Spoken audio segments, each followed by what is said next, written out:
just 3 times to be precise.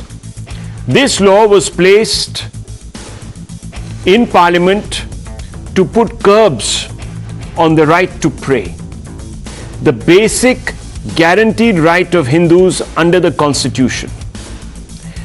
This because it limited the number of Hindu holy sites that Hindus could access.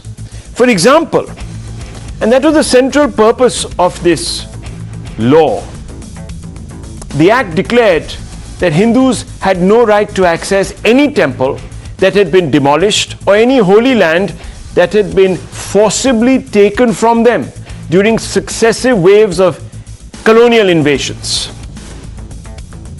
It also set a cutoff. So once a land or a temple was taken away from the Hindu community before August 15, 1947, the Hindus had no right on it, no claim. It made only one exception, the Ram Janambhoomi Babri Masjid dispute. That is because the framers of this law, the Congress government to be honest, believed that there was already a dispute existing on this in the courts before independence. While it is important to point out that the Places of Worship Act of 1991 theoretically applied equally to all faiths, it is no secret, viewers, that the vast majority of sites that were desecrated under Muslim rule at one time or the other belonged to the Bharatiya or Indic faith systems. Hindus, Sikh, Jain faiths. Just this one fact makes it clear that the law was passed primarily to appease one community in the build-up perhaps to the Ram Janambhoomi movement. Remember, 1991 is when this law was ramrodded, as I said to you, through Parliament. But viewers, today, on September 12, 2022, this day will go down in history as a red-letter day for Hindu believers. For today, a court upheld the Hindu right to seek judicial review of historic religious wrongs. Indeed, viewers, the plea to seek daily prayers at Ma Shringar Gauri shrine within the disputed Gyanvapi complex has been admitted. The plea has been opposed by the Muslim managers of the mosque that was constructed by Aurangzeb after he demolished the Kashi Vishwanath temple, sacred to all Hindus, in particular Shaivites. Viewers, right next to this demolished temple, an Indian princess, Ahilya Bhai Holkar, constructed what you see today as the Kashi Vishwanath temple.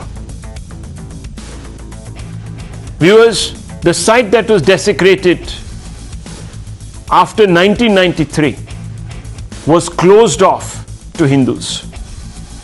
But today, the verdict admitting the plea virtually means that the Places of Worship Act of 1991 cannot be used to deny Hindus their right to seek justice or even perhaps pray at some of these sites that were looted from them, robbed from them. As soon as the news broke, celebrations also erupted outside the court. Watch these celebrations. आज हम सभी हिंदू भाई और पूरे सनातन धर्म को अपने हाथ जोड़ के अपने हिंदू भाई से कहना चाहते हैं कि आज बहुत बड़ी खुशी का दिन है। आज हम चाहते हैं कि सभी लोग अपने छत पे घी का दीपक, शंख, नगाड़े बजाएं। आज हम लोग की बहुत बड़ी जीत हुई है। आज हम लोगों ने चारों लोगों ने इतिहास को रच दिया है। आज बहुत अब हम लोग को बाबा का दर्शन और माँ श्रृंगार गौरी का पूजा पाठ होने। हमारे हिंदू धर्म के पक्ष में ये फैसला है और हम अब वहाँ पर शिव जी और पार्वती माता की पूजा कर पाएंगे और शिवलिंग की ऊपर जल चढ़ा सकेंगे। सब बहुत खुश है जी हमारे हिंदू धर्म के लिए, खासकर हमारे जिन्होंने हमारा ये सारा सृष्टि रची है भगवान ने, शिव जी ने। आज उनके जहाँ जिस चीज़ का किसी को पता ही नहीं था, आज वो भी सब कुछ सामने उठ के आया है। The petitioners in large measure were 5 Hindu devotees, 5 women viewers. Now, can you believe it? That this 1991 Places of Worship Act compounded an injustice. Viewers, the original sin was, of course, committed by those that invaded India. But could you even imagine that an Indian government would perpetuate that injustice by cutting Hindus off from their faith, from their traditions, from their places of worship? This is what astounds. And that is why today, viewers, there is hope for 1 billion Hindus. Well, viewers, the Muslim side that has opposed the petitioners who only want to pray at the site of the Kashi Vishwanath temple that was desecrated are now saying that they are going to move the higher courts. They are not going to buckle. They are not going to allow anyone to exercise that right. That right, which was exercised till 1993, just under 30 years ago. And obviously, viewers, the Hindu side is saying that it is vindicated and pressing on. Listen to both sides now. Court ने मुस्लिम पक्ष को अब तक जवाब दाखिल करने के लिए कहा है और 22/9 में इसकी अगली तारीख लगाई गई है। इस जजमेंट के बहुत बड़े मायने हैं क्योंकि जो हमारी कमीशन की रिपोर्ट है अब वो पढ़ी जाएगी, उसके खिलाफ उनको ऑब्जेक्शन देना पड़ेगा और जो कमीशन की रिपोर्ट में शिवलिंग बरामद हुआ है अब उसमें आगे बात होगी। ये सारी महिला याचिकाकर्ताओं के लिए बहुत बड़ी जीत है। हम लोग आगे इसकी अपील करेंगे क्योंकि ये आर्डर हमारे लीगल हिसाब से भी सही नहीं है। हाई कोर्ट करेंगे, जाएंगे। तो अभी ये जो 22 होगी उसके पहले हम जेल में हाई कोर्ट जाएंगे और सुनवाई शुरू होती है। तो उससे अगला यहाँ पर क्या स्टेप होने वाला है? यहाँ पर कोई वहाँ हाई कोर्ट में जो होगा हाई कोर्ट से आर्डर होगा, वहाँ के आर्डर होने के बाद यहाँ कोई होगा, देखा जाएगा। Now, viewers, what does all this mean? Let me break it down for you. What has happened today? Why the Worship Act doesn't apply? Why the court felt that this artificial barrier really that was created by a Congress government should not be considered. The first and foremost reason, viewers, and we're putting out that graphic and putting it on your screens, is that the petitioners, the 5 Hindu petitioners, didn't seek declaration or injunction over the property. They didn't say that we want you to determine whose property this is, ours or belonging to the Muslim community. They haven't. Neither have they pressed for an injunction. Second, the plea not to convert place of worship from mosque to temple. So there was no question of changing the status of this property from what it is today, which is a mosque, to that of a temple. The petitioners didn't argue for that. They only demanded their bounden rights, which flow from the Constitution, to worship Ma Shringar Gauri. They also said that the deities were worshipped incessantly till 1993, and the Varanasi District Court saw the evidence and ruled in their favor. Finally, the plea is confined to right of worship as a fundamental right, viewers. So it addresses a constitutional anomaly arising out of the 1991 Places of Worship Act. That's all. And therefore, the Varanasi District Court has upheld the Hindu right, and the Hindus have got justice to some extent. Of course, on 22nd of this month, viewers, the Hindu side will argue on the right to pray. So the maintainability of their petition has been accepted. Now they will argue why they should be allowed to pray. And hopefully the court will also uphold that right, though we cannot say, viewers, as of today, whether that will happen. So what are the next steps? Hindus will plea for daily prayers, survey report of whether this was the site of a shivling or not will be discussed. There will be a push for ASI survey of Gyanvapi to determine what this place was, whether a Hindu temple stood there or not.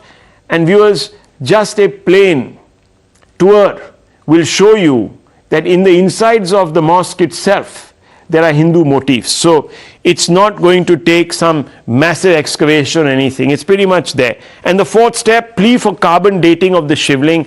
You've all seen that shivling. Many people have ridiculed that shivling. But once it's carbon dated, it'll all be over.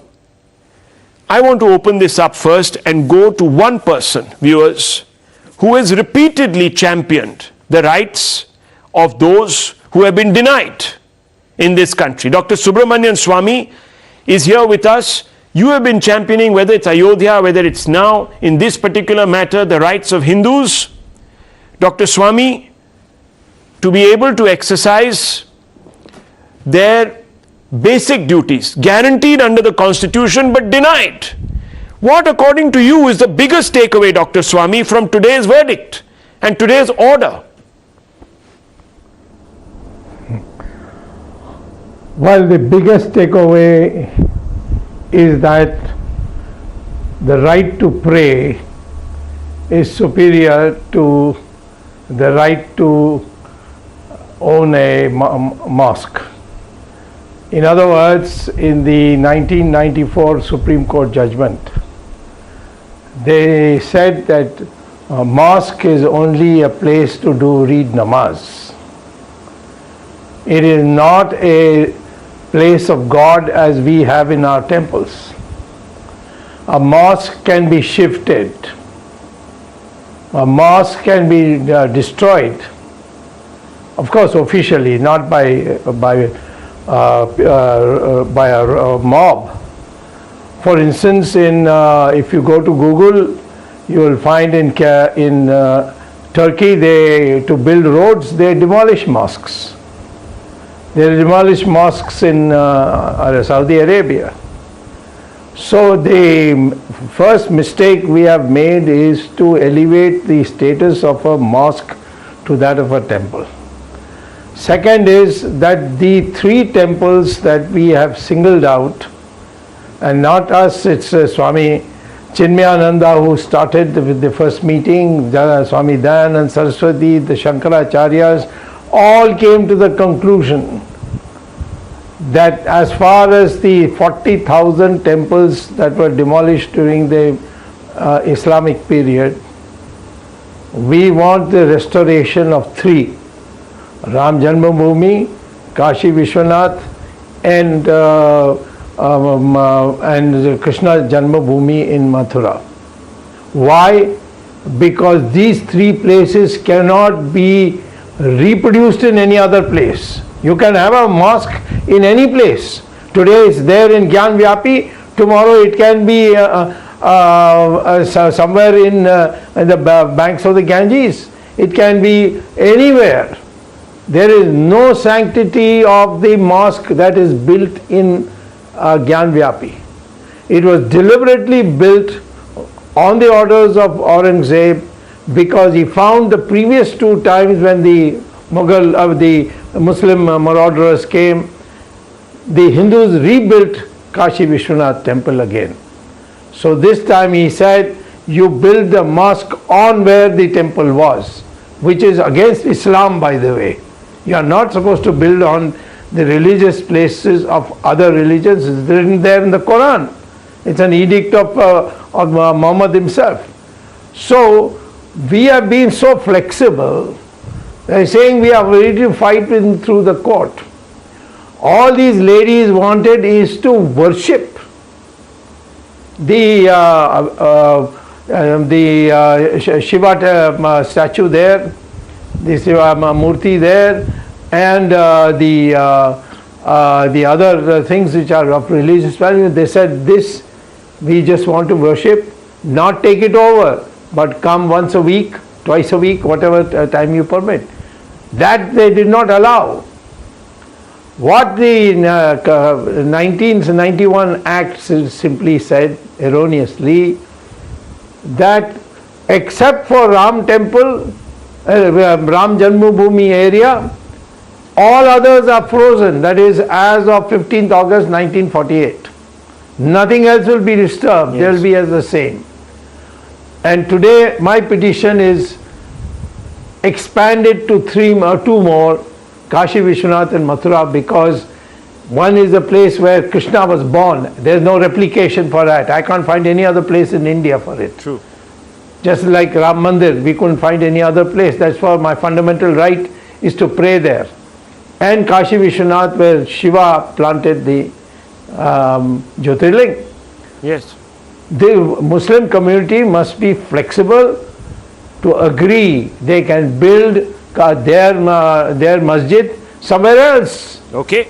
And we can help it, just like in Ayodhya. Okay. Now, viewers, I'm going to play That's out what the whole thing is about. Okay, I'm going to play out Owaisi's bite, AIMM chief Owaisi's bite in just a few moments. But I want to ask you, Dr. Subramanian Swamy, a fundamental question. My problem with the 1991 Places of Worship Act is that it seeks to bury the truth, which is the essence of all dharmic faiths. You want to bury the truth? Why would any government, an Indian government, I can understand some marauders coming from abroad, etc., wanting to bury, any visible truth associated with our dharmic traditions, but why would an Indian government want to perpetuate this colonial mindset? I can't understand this. Can you explain to the viewers why they brought in this particular act in 1991? Well, when the matter came up in Parliament, I was also a member of Parliament, and I walked out protesting. So did Advani and the BJP people. That time I was Janata Party president. It was only Congress, communists, etc., those who had no respect for the Hindu religion and its implications in terms of having lost these sacred areas. The Supreme Court has said that there is no equality between a temple like Ram Mandir or Kashi Vishwanath or in Mathura compared to a mosque. Mosque is not any comparison. Mosque is just a building where you read namaz. And namaz can be read anywhere, on the street, in your drawing room, on an aeroplane. This myth that has been going on that mosque and temples are different religions, holy places. Mosque is not a holy place. Mosque is a place to read namaz. And those who start saying that, having known that it is a farman of Aurangzeb, that he ordered the demolition of a masjid, of a temple, to build a masjid, the Muslim community should have come and said, we want to undo it, right, because we will build a mosque anywhere else. But to fight it as is the mosque is equal to a temple, I think that's the blasphemy that is most upsetting for most Hindus. Well, thank you, Dr. Swamy. As usual, Dr. Swamy speaking very honestly and without prejudice, viewers. That's the most important thing. Speaking without prejudice. He is not saying anything that is not a bona fide fact. Thank you, Dr. Swamy. I want to show you, viewers, here in my hand is the judgment. This is the order, and it goes into several pages. In fact, around 26 pages, viewers. 26 pages. I've read them cover to cover. I marked out the most important parts, and I can tell you that each of the questions that were raised to oppose the Hindu side by the Muslim side have been analyzed, and very cogent arguments have been given by the judge to refute them. But still, viewers, you have on one side a number of people who are coming out and inciting the Muslim community. One of them is Asaduddin Owaisi. Listen to what he says. He says that Gyanvapi is the next Babri Masjid, implying that the Hindus will suddenly do something which will create unease, disequilibrium in the country. Just hear him, viewers, and understand where he's coming from. And I want to open this up. आज के order के बाद ऐसा लगता है कि फिर अब ये लिटिगेशन शुरू हो जाएगा इन तमाम इश्यूज के ऊपर, और हम दोबारा 80 और 90 के दहे में वापस जा रहे हैं फिर, तो ये हर जगह पर एक डिस्टेबलाइजिंग इफेक्ट पैदा हो जाएगा। तो ये हम तो उम्मीद कर रहे थे कि कोर्ट इस तरह के इश्यूज को, इस अंग्रेजी में कहते हैं कि they will nib it in its but, मगर अब लगता है कि इस तरह का लिटिगेशन अगर आगे बढ़ेगा तो फिर ये उसी रास्ते पर जा रहा है जो बाबरी मस्जिद का लीगल इशू गया था। Viewers, let's open this up. Let's put this apprehension that Owaisi is raising to our panel this evening. And I want to begin first with Danish Qureshi, who's a sympathizer of the AIMM. Mr. Qureshi, let me ask you this. Hindus are using the courts, the legal recourse, to win back their rights. Why should this be a problem? How is litigation destabilizing? I can understand if people were rampaging through streets, etc., as it happened, sadly, in 1992. But moving the courts, civilized manner, going there, putting your arguments forward, the judge then listens to both sides and reasons it out and gives an order. How is this destabilizing? How is this going to lead to a Babri Masjid-like situation? Why are you inciting Muslims, suggesting otherwise? Can you please respond? Mr. Qureshi. Rahul, when we talk about the Places of Worship Act, remember one thing, in the Babri verdict, what did the Supreme Court has put it? That Places of Worship Act 1991 will be remain as the basic structure of the Constitution. Then no plea will be entertained like such disputes which make issues on the religious places. Now the thing is, today the judgment has came which is clarified that the Places of Worship Act didn't apply. Overall, I didn't read the judgment, but overall, what is the things are coming out that shows that Places of Worship Act will not apply. Now, where would the Places of Worship Act will be applied? If the Act does not apply on these things where the religious places are being status quo according to the Act, then if these are being excluded, then how many places of worships are being excluded from this Act? We want to know from. The second thing is that such type of petition will disturb the social fabric and communal harmony of the country. That is the main cause what Asaduddin Owaisi has said. No, but Mr. Qureshi, I'm only asking you, and I will bring in the two lawyers on this panel to explain to you where you're wrong. But that's just for 30 seconds later. Viewers, are we to say that one community has no rights to approach the courts? That if they do so, it is because they want to create mischief. So are we suggesting that Hindus have no rights? If that is the proposition, then viewers, one rests a case.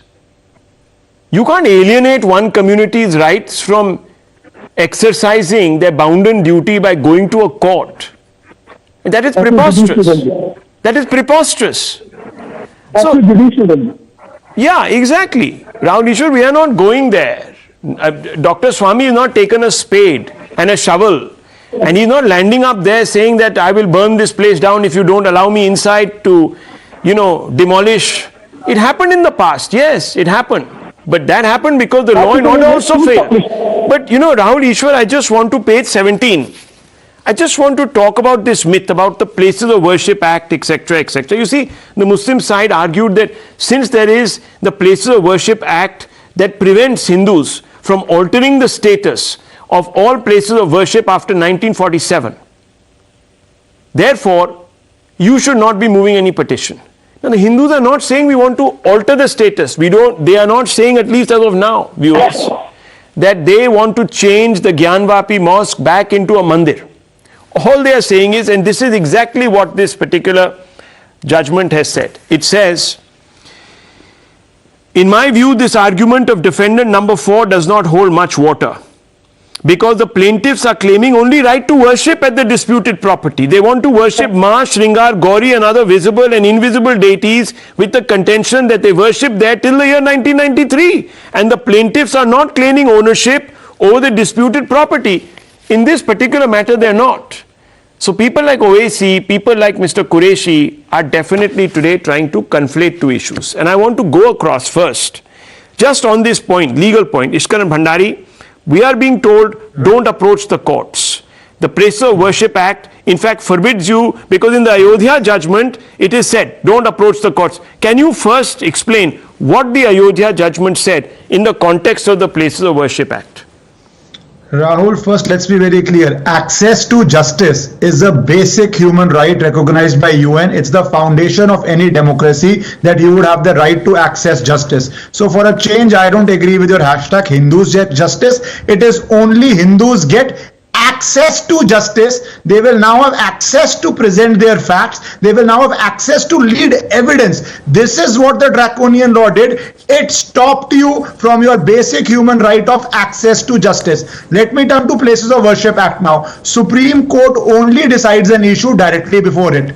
In Ram Mandir case, this Places of Worship Act was not in contention before it because there is a clear exception for it. Now the challenge to the constitutional validity of Places of Worship Act is pending. Let us see what the Supreme Court decides. My opinion is it has to go lock, stock and barrel. Nobody can deny my access to justice, but be that as it may be, in this case, what the court has found is this, that this act is not applicable. If you remember in an earlier debate on your show, I had said, depends Waqf Act, Places of Worship Act as applicable, which the court decides, is it applicable, is it not applicable? The court, for the reasoning you have mentioned, has said it's not applicable in page 14, page 19, page 22, all the paragraphs are there. But let us see what is happening.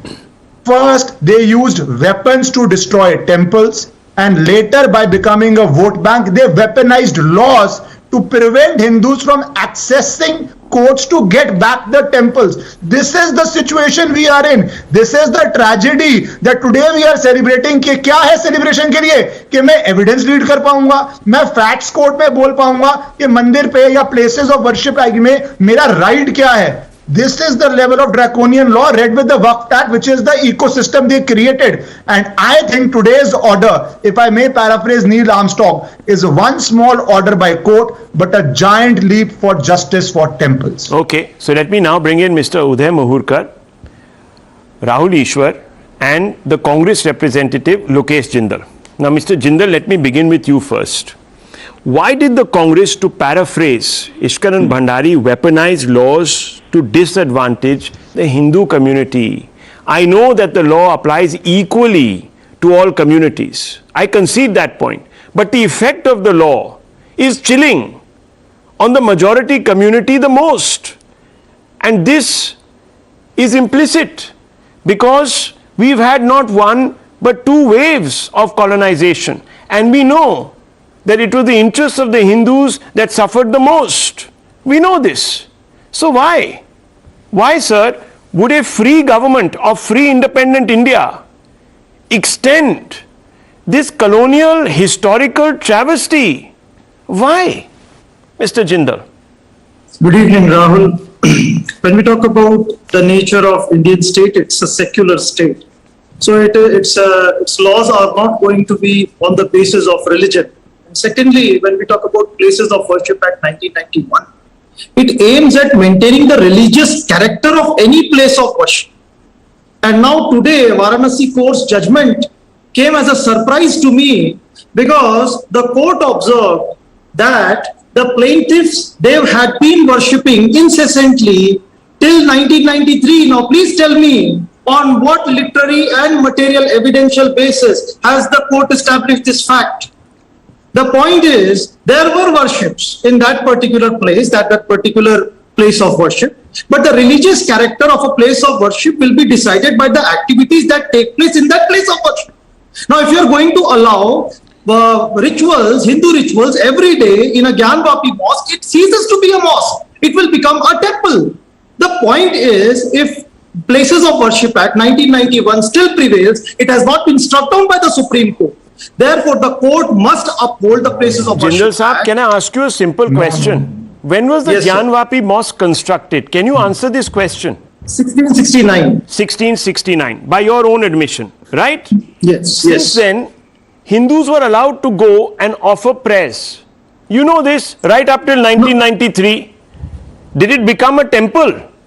No, sir. So who are you trying to fool? It was No, one second, sir. Is it not a fact? And I'll read it out to you. That till 1993, Hindus were going there and offering prayers at Ma Shringar Gauri site till 1993. And I'll add one more fact. So, if, no, one second. If it was allowed till 1993, why was it stopped after 1993? Can you explain to me? That's what I'm coming to. Now, the plaintiffs, they had argued that they had been worshipping incessantly till 1993. So then it did not become a temple. So now you are telling me the same thing. You see, viewers, here is bizarre arguments from Mr. Jindal. One second, Mr. Jindal says that if you allowed, one second, Mr. Jindal said, now he's getting caught, so he'll speak over me. He won't allow me to expose him. Now what did he say? He said, viewers, if the court allows people to pray there, Hindus to pray there, then it will cease to be a mosque, it will become a temple.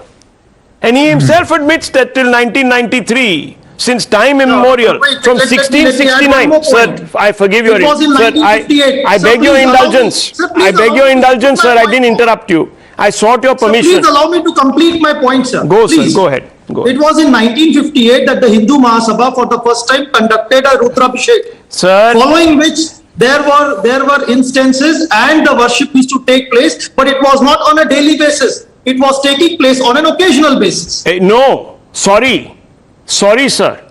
You are mixing up facts now. You are mixing up facts. In fact, let me bring in Rahul Ishwar on this point and Uday Mahurkar. Rahul Ishwar, can you please correct the temporary amnesia that Mr. Jindal has on my show quite often? Can you please explain to him? He himself is saying it was made in 1669, this mosque, that there was an uninterrupted prayers that were going on from the Hindu side there. It did not become a temple. But suddenly now, it will become a temple. Yeah. 3 quick submissions. One, let us understand the context of it. Will Durant, not an Indian, not a Hindu, Will Durant rightly says, the invaders' conquest of India is the bloodiest story in human history. So this is a reality that millions were slaughtered, thousands of temples were destroyed. This is an unchangeable, undeniable fact of history that happened. Second point, but we all know, like Pujaniya Sarsang Jalak Mohan Bhagawatji pointed out, we cannot take revenge on history. People like Sadhguru rightly said, we cannot take revenge on history. But some spaces are very special for Hindus. Let us be very open and honest about it. Ayodhya is very special because there is Rama Janmabhoomi. Kashi is very special because there is the Jyotirlinga of Mahadev or Paramashiva. And Mathura is very special because this is a Krishna Janmabhoomi. All the Hindu side has been asking for a long time is, rather than legal confrontation, can we go for some kind of a reconciliation? And Jindalji, with great respect to you, in the 300 years of prayers, where you say occasionally, when by that occasion, did it become a temple? Did it become something else? So the point here is, yes, we respect the Muslim brothers' sentiments, saying that, it can go on an endless list. That's why Pujaniya Sarsang Chalak said in a very statesmanly manner that we need not search for shivling under every mosque. That was a very statesmanly thing to say from a powerful Hindu organization head. But at the same point of time, Gyanvapi is very sensitive and important. I hope our Muslim brothers listen to it. And one more thing, let me quote K.K. Muhammad, who himself hails from a Muslim community, who is a very prominent archaeologist and a very prominent intellectual. Sri K.K. Muhammad categorically says and requests the Muslim community to leave the claims in Gyanvapi and Mathura so that there can be a reconciliation. And like Subramanian Swamy ji, who is a very strong Hindu voice, rightly said, we can definitely assist our Muslim brothers in building the same mosque on other side. Is that not harmony? If you are going for hair-splitting arguments, we can have endless number of arguments on both sides. But even Supreme Court appointed a committee which had people like Sri Ravi Shankar to find some kind of a consensus, conciliation. Are we going to endlessly fight? Are we going to endlessly incite our Muslim brothers saying that you are being subjugated? See, Hindu community has been wrong for centuries and there is a sentiment attached to it. And it is more attached to 3 places. There may be some people who are claiming more, but all the mature leaders, including Swami Chinmayananda, when he started the movement, the Shankaracharya said, 3 places are important. And please remember, there is a Janmasthan, it cannot be changed. There is a DT, Chaitanya, Janmasthan. So please understand the sensitivity. Either we can go the legal confrontation way, which may take years or decades, or rather reconciliation, where we can have a lot of consensus or harmony, and there be Hindu-Muslim unity. Had Mahatma Gandhi been alive, he would have originally opted for this consensus and conciliation, because at the end of the day, we need consensus or harmony and pluralism in this nation. Rather than the mere Nehruvian technicality, we need to find solution. Allow me to reply, sir. Yes, Mr. Jindal. Yes, I want to bring in Udayji right after. Sir, yes. sir, what you stated is accepted, but please tell me where it should stop. Now, if you talk about the Durga temple at Aihole, and during the time period of Pushyamitra Shunga, so let the courts decide that, Jindal Sahab. That both his temples, let the courts decide that. Shrines, they were devastated, and Hindu shrines were constructed. That's okay, now, Lokesh bhai. Don't you think that if there is a right that flows from the constitution, a fundamental right, it should be exercised? Yes, so you can appeal. No, let me finish. Given to all. Jindal Sahab, you can appeal to somebody to not exercise their right, but you can't curb it using arbit legislation. Excuse me. You can't curb it using arbit legislation. Udayji, what do you say to Lokesh Jindal? He says, where will you stop? At this rate, you'll dig up everything. But if you approach the courts, let the law take... Either you should... Rahul, either you should... Yes. Rahul, either you should give equal opportunity to all or reduce the number of guests. Yes, sir. In order to be fair to everybody. Yeah. Having said that, today's judgment is entirely in keeping with the law of natural justice. I totally agree with Rahul Iswar and Dr. Swamy. But let us go deeper into history. Then the 1991 Worship Act is being repeatedly cited to justify the position of Muslims and those who do want a temple to come up there at the very place where the mosque stands. Let us look at the history of this country. As Rahulji said, thousands of temples were destroyed during the medieval period. Then India was partitioned, and let me tell you how India was partitioned. The 1945-46 Central Assembly and Provincial Assembly election, just have a look at the voting pattern. Total voting was less, it was only 20% on the part of Muslims. But out of 20%, 87% voted for Muslim League. Now we may not apply pro rata this percentage on 100% Muslims.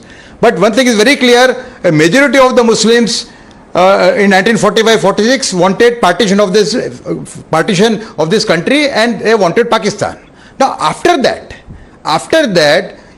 as I said, thousands of temples were destroyed. Against that, Hindus have a right to at least 3 more places of worship. Why can't they get it? Ayodhya is come 2 more, at least 2 more, which is Mathura and Gyanvapi. Gyanvapi is historically etched in the minds of Hindus. In 1680, when Chhatrapati Shivaji died, his last wish was to restore the Gyanvapi temple. Then Bajirao Peshwa, Nana Sahib Peshwa, Madharao Peshwa's will says that one thing which we have not been able to achieve, the Marathas, is restoration of the Gyanvapi mosque. So see the historical importance. Secondly, Rahul spoke about religious reconciliation. You see, religious reconciliation cannot come without self-introspection. I am very sorry to say there is no self-introspection on the part of Muslim leadership. You see, those demanding hundreds of places back are very few. Those who matter in this country, they are talking about maybe 3, 4, 5, maybe at the most 10 places of worship. Against thousands, 40,000 which were destroyed. Why can't the Muslim leadership guide their community along these lines? You see, when Pope went to Tel Aviv in 2000, he apologized to the Jews for the atrocities with the Roman Catholic community had committed on the Jews over the past 2000 years. I think the atrocities which were committed by Muslim invaders, particularly those during the Sultanate period and then Aurangzeb, were maybe of higher magnitude than even the Jews. So why can't they indulge in some self-introspection and take the path of religious reconciliation? Okay. I think a time has come for that. Okay. Okay. And more than that, Prime Minister Modi also talked about removing symbols of slavery. He was not talking about slavery only during the British period. Slavery over the last 8,000 years. Now, I can understand that we can't have a situation of anarchy where we are demanding all the places of worship back which were destroyed. But at least Hindus have a right to at least 2 more places. Okay. Kashi and Mathura. So if Hindus are pursuing that right, Abhishek Sudhir, who's an advocate also with us, Tiranga Shakha, I think associated with the Aam Aadmi Party, if I'm not mistaken, Advocate Saab. Thank you for being patient. I just want to ask you this fundamental question that flows straight out of what Mr. Mahurkar has said. Look, don't you believe that in a secular society, Hindus have an equal right to go to the courts and demand their rightful due when it comes to them believing that their faith is being impacted? What's the problem? So they're going to court. Right. I've listened carefully to what Dr. Swamy, Ishkaran Bhandari and Rahul Ishwar have said, Mr. Mahurkar has said. I think the solution to all their problems can be provided by the Prime Minister of India. Why doesn't Mr. Modi repeal the Places of Worship Act 1991? Prime Minister Modi enjoys a brute majority in the Lok Sabha. He has pushed through legislation in the Rajya Sabha. Farm laws have been passed by voice vote. When you can push through such contentious legislation, simply repeal the Places of Worship Act and restore the access to justice that Ishkaran Bhandari was speaking of. So when the inheritor of L.K. Advani's legacy is not repealing that act, I really don't think his supporters or the proxies of the ruling dispensation can really, come complaining on national television. I agree with Rahul Ishwar.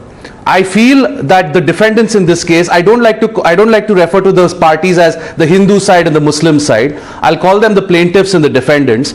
The defendants have now said that they will appeal today's order. I would appeal to them and say, why don't you all sit down, find a solution, form a peace and brotherhood committee and see how pujas may be offered by the Hindu side without going to court. The same mistakes that were made in Ayodhya are now being repeated in Varanasi. India cannot afford this, and our focus needs to be on schools, on education, on healthcare, on malnutrition. We need to stop litigating the past. We need to stop fighting these battles between Aurangzeb and Ahilyabai Holkar. Yep. We need to look to the future, and we need to look to make India the #1 country in the world. We're not going to do that if we keep being stuck in the past. Okay, basically. But Advocate Saab, now you said, why doesn't Modi just scrap the act of parliament, withdraw it, etc. Now, viewers, if he were to do that, these same parties will say that he is appeasing a Hindu vote bank, that we have unleashed Hindutva upon this country. Isn't it best, viewers, that the courts themselves test the legitimacy of this act? The courts themselves pronounce it, Ishkaran Bhandari, as being ultra-virus perhaps of the Constitution, so that all these doubting Thomases who will then spring forth like they did when it came to protecting minorities in Muslim states like CAA, etc. You're just giving the Prime Minister a pass, Mr. I'm not giving a pass. Why are you giving the Prime Minister I'm only a pass? presaging what will happen. I have in fact argued, Abhishek ji, I have argued for this. I have argued for this. I believe that the NDA should step in and scrap this. Yes. But perhaps, given the type of opposition we have today, that will read motives into anything and everything. It is best that the court actually sits in judgment of this and points out. After all, we tested. Yes, sir. Rahul, yes. The government did play a role in the Ayodhya verdict. It did play a role. It did. Ayodhya verdict was possible only with the help of the government. Let us be very clear about it. Exactly. Okay. Ishkaran Bhandari wants to come in. Ishkaran Bhandari wants to come in. Ishkaran Bhandari wants to come in. Exactly. Rahul, can I come in? It's a question to me. Rahul, the judicial is acting at the Lokesh bhai, 1 second. Ishkaran Bhandari wants to come in. Let him make his point. Yes. Rahul, these two clever by half arguments by people trying to seek political relevance. What do they do when Parliament passes law? You pass CAA law, do they respect it? No. It leads to a Shaheen Bagh, it leads to violence on the roads of Delhi. So these people who have scant respect for the Parliament should anyways not talk about what the Parliament does. But what is more important here is the government of India will take its stand in the constitution. Let me, don't interrupt, please don't interrupt. The government of India will have to take a stand. People have the right to protest any law that is passed. So you say you protest, so we won't pass a law. Rahul, this is not the way. One at a time, gentlemen, one at a time. I'll bring you in, advocate. I'll bring you in, advocate Sudhir. I'll bring you in. Lokeshji, 1 second. Let Mr. Bhandari finish his point. You can rebut. No problems. No one is running away. Yes. Yes. Mr. Rahul, what they call as right to protest, we know how organized the Delhi riots were. The charge sheets have been filed, people are in jail. So let us, as I said, they can try to be too clever by half, but they stand exposed. That is why they don't come to power, because people understand these too clever by half arguments on TV debates when on ground you incite riots. But let me come to this case. The government of India, A, will have to state a stand on the Places of Worship Act in the court, and B, whenever a government, whichever government denies access to justice, takes away judicial review, it's the fundamental rights of people to challenge it, and that is pending before Supreme Court. Okay. And I am very confident the Supreme Court will strike it down. Okay, let me ask Advocate Abhishek Sudhir, do you support the Places of Worship Act? Very simple, straightforward question. The Places of Worship Act was enacted by a government that was in the business of undoubtedly appeasing certain communities. They appeased every community. They appeased the majority community, the minority community. We all know which party we're talking about, the party that has been the ruination of our nation. So they speak of Bharat Jodo, but then they sit with priests who are hate mongers. So the lesser said about them, the better. The time has now come to move past the Places of Worship Act. No, like I said, till 1993, do you support it as a legislation on the books? Let me speak. Very quickly. Would the AAP support, for example, in my opinion, would the AAP support such a legislation? I have nothing to do with the AAP. I'm not a spokesperson. Okay. So I do not. Okay. I have nothing to do with the AAP. I don't hold any brief for the party. Okay. If you want my personal opinion, I can give it to you. Yeah. The Act asks the Act, 1991 Act, is a bar. It's a bar on the maintainability of a petition. Right. So today the judge has said the Act is not a bar because the petitioners in the case are not seeking to change the religious character. They're just saying we have a right to worship, go let us worship.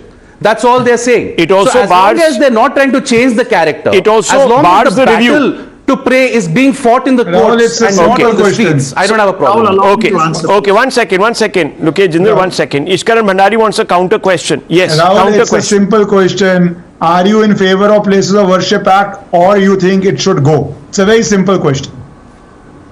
He won't answer that. Will you? Yes, no.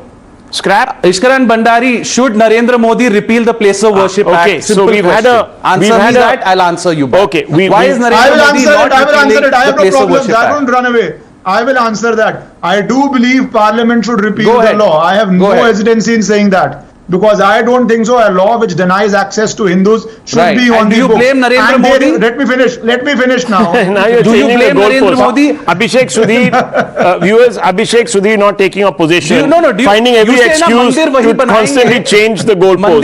Everyone believes, 1 second, Advocate Shah, everyone believes that law is perhaps misconceived. It would be great if the Supreme Court shines light on its legalities. That is also happening. There is a petition. The government is going to be responding within, it's been given a time of another 10 days to respond, 2 weeks from Friday last. So another 10 days, we should have the government's response. But Lokesh Jindal, even Advocate Abhishek Sudhir believes that this was a very, very cynical attempt at, and very, very important, at appeasement. Very quick response, sir. Sir, it's not about appeasement, it is about positive discrimination. Now, a secular state takes upon the right so as to protect the interests of minorities. This positive discrimination involves giving them extra protection so that their rights are not infringed upon by majority. So please do not laugh shamelessly. Okay, Because you well, sir, simply- I have to say, does not even know. I have to say, Jindal Saab, I have to say, hats off to you from trying to defend the indefensible. More breaking news coming in. No end to the Gyanvapi fear-mongering. Now the PFI fascist elements will be emboldened. Viewers, the court has taken a decision here, but the court, it is being insinuated, is part of the process of emboldening fascists in this country. So look at the clever way at which the judges are now being intimidated, viewers, by the AIMIM chief, by people like the PFI, groups like the PFI, who are trying to subtly communicate to the courts that if you allow for allowances around the Places of Worship Act, there is going to be fascism. There is going to be another Babri Masjid type demolition. So viewers, look how subtly the message is being sent to the courts that don't become part of some larger fascist project. Viewers, this is not on. It's scary. Vishnu Jain, the principal lawyer fighting on behalf of the petitioners, now with us. Vishnu Shankar Jain, congratulations to you. You've been leading this fight along with your father. The Muslim side says that the Places of Worship Act 1991 forbids any court to legitimize any plea that alters the status of any place of worship. So how has the court ruled in your favor today? Can you please explain? See, the point in issue is this, that we have categorical pleadings and averments in our plaint which go to prove and show that till November 1993, that is after enactment of Places of Worship Act, till November 1993 the Hindu community used to worship inside the mosque in question. There was a specific place where we used to worship. The Vyas Parivar used to worship beneath the so-called mosque in the Tehkana, and therefore the religious character of the property in question has been changed by the Anjuman Intizamiya after 15th August 1947. So therefore the Places of Worship Act in this particular case does not bar our suit and does not bar our right to worship in the premises in question. And I want to say a step further, that whatever is the religious character of the property in question has to be decided and determined in the suit by way of an evidence. It cannot be decided without any evidence. Okay, without any evidence. So what proof of title do you possess, Vishnuji? See, as of now, if you see about proof of title, there is a long standing possession of the members of the Hindu community. If we go back into history, we have Shastrik law, Shastrik niyam so far as Shiv Mahapuran is concerned, Iskan Puran is concerned, which show and dedicate the importance of this place. Now I want to tell a direct proof, that is the judgment of the Honorable Supreme Court rendered by Honorable Mr. Justice Ramaswamy, in which the constitutional validity of the Kashi Vishwanath Act was under challenge. In para 1 of that judgment, it has been specifically mentioned that a temple was existing here before Aurangzeb who came, and a temple was demolished, and after demolition of the temple, what is the importance of this temple? All these aspects have been dealt by and ruled by the Honorable Supreme Court in 1994. So the point in issue is this, and to buttress my argument, I want to say that the Kashi Vishwanath Act passed by the UP government in 1983 has dedicated this entire property to the deity. So therefore I don't have to prove any title, I don't have to prove whether a temple was demolished or not. I have to only seek my right to worship, and I have to dispossess the Muslims from the premises of the temple proper. So Vishnu Saab, many people have said this will open the floodgates, the Pandora's box. You know, we will go around with spades and shovels to excavate every possible mosque, etc. Now, what implication does today's order have for those fighting for the right to worship in Mathura and beyond? Simple question. See, I'm so grateful, Rahul, that you have asked me that question, because the point is this, that this misnomer of Places of Worship Act 1991 is prevailing like writ large in the society. So we have tried to break that misnomer by proving that the religious character of the property, and please mark these words, the religious character, which is the word used in section 4(1) of the act, the religious character of the property in question has to be determined, the constitutional validity of Places of Worship Act is a secondary question altogether. The first question is that in the places which has been converted into a mosque, it can never be converted, because the best Hindu side argument is that once a property is vested and dedicated to a deity, till end of the time it remains deity's property. And this proposition of law has been enunciated by the Honorable Supreme Court in Ram Mandir's case. This proposition of law has been enunciated by Honorable Mr. Justice B.K. Mukherjee in his book as Hindu Law. This proposition of law has been reiterated by P.V. Kane in his Dharma Shastra in 7 volume, and this proposition of law has found favor with so many courts. And today, if you will see the judgment of this district judge, Honorable Mr. Justice A.K. Visheshwar, he has said specifically that this particular plea which we have raised does not, Places of Worship Act does not bar such plea. Well, thank you so much, Vishnu Shankar Jain, for explaining to our viewers what you are seeking to do. Thank you very much. I'll leave it at that, viewers. The news are coming up. Stay with us. Don't go away.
Top stories on the show tonight, viewers.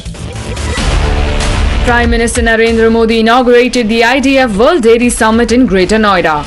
Addressing the event, PM underlined the contribution of female workforce in India's dairy sector. In a bid to put up a strong front against BJP in 2024 polls, Bihar Chief Minister Nitish Kumar and RJD Chief Lalu Yadav to meet Congress interim President Sonia Gandhi. Supreme Court has dismissed plea by former Tamil Nadu Chief Minister OPS. OPS challenged Madras High Court's order of directing to deseal headquarters of AIDMK party and handing over keys to EPS. BJP has alleged that West Bengal CM Mamata Banerjee has now involved locals to create obstructions in BJP's Nabano Chalo Abhiyan. In a big relief to expelled BJP leader Naveen Jindal, the Apex Court has protected him from arrest, clubbed all FIRs against him, and declared no coercive action until next hearing. Economic Offences Wing of Delhi Police has issued fresh summons to Jacqueline Fernandez. The Bollywood actor will appear before Delhi police on September 14 in extortion case. Goa CM Pramod Sawant has announced that the Sonali Phogat murder case will be handed over to CBI. Northern Command Army Chief reviewed the operational preparedness of Tiger Hill Brigade during his visit to Western Ladakh. The world's fastest land animal is set to make a comeback in India after almost 50 years. Cheetahs will be translocated to India's Kuno National Park in Madhya Pradesh on September 17th.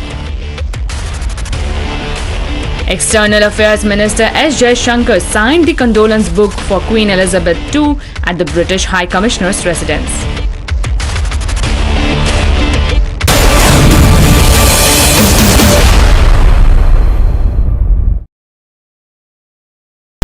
The most pressing issues, the most informed minds,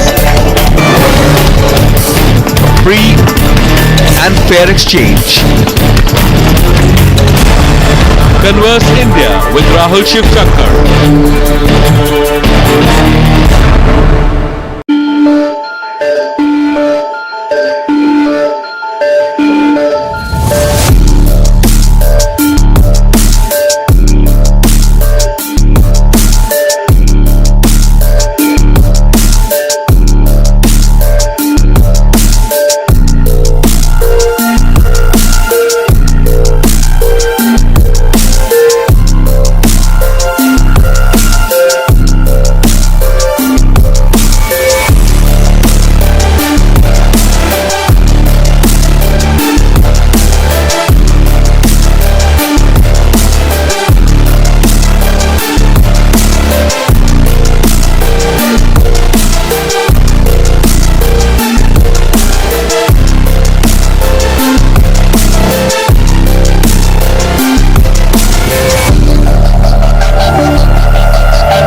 and gentlemen, for the past 29 years, Hindus were prevented of their basic right for offering puja at the Ma Shingar Gauri temple, or rather Ma Shingar Gauri inside the Gyanvapi complex, except for one day in the entire year. And today, The district judge in Varanasi has opened a door to correct historic religious wrongs, or so say the petitioners. A move that many say will go down in the history as the first step towards restoring of Hindu Astha.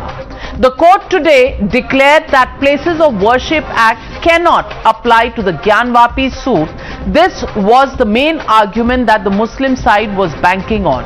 The city of Varanasi resonated with chants of Har Har Mahadev. As soon as the verdict came, the scene outside the court was jubilant. The devotees and petitioners claimed that the Lord Almighty has answered their prayers. Listen in.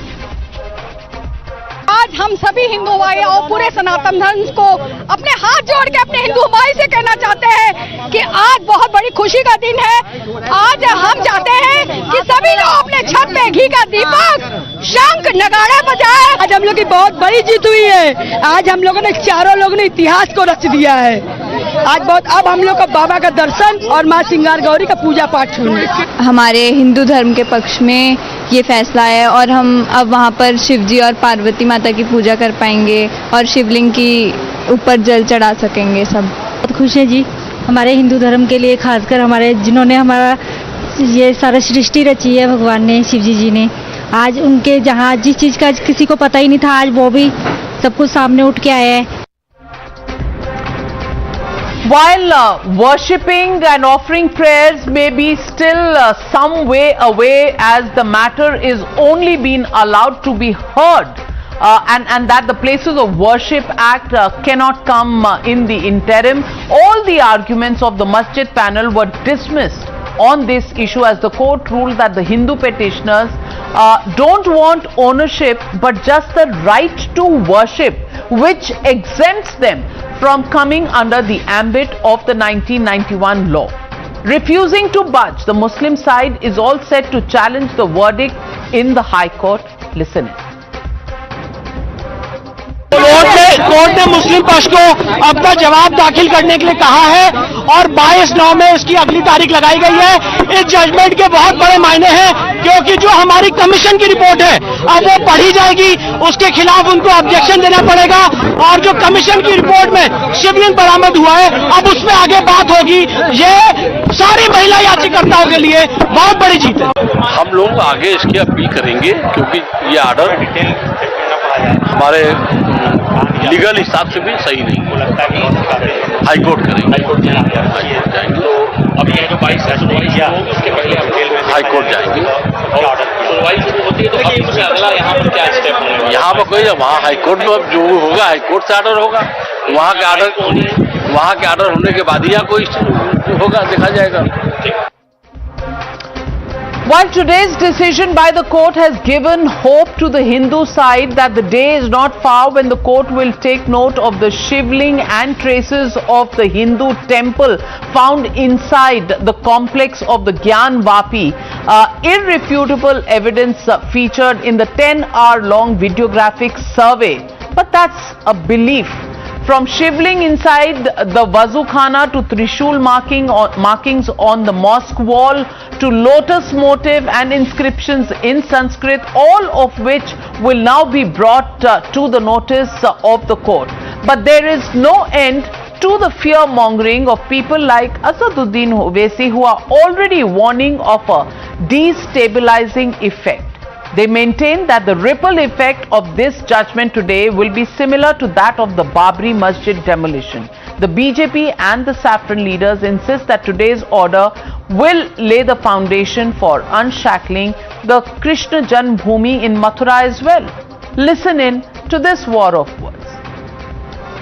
आज के order के बाद ऐसा लगता है कि फिर अब ये लिटिगेशन शुरू हो जाएगा इन तमाम इश्यूज के ऊपर, और हम दोबारा 80 और 90 के दहे में वापस जा रहे हैं फिर।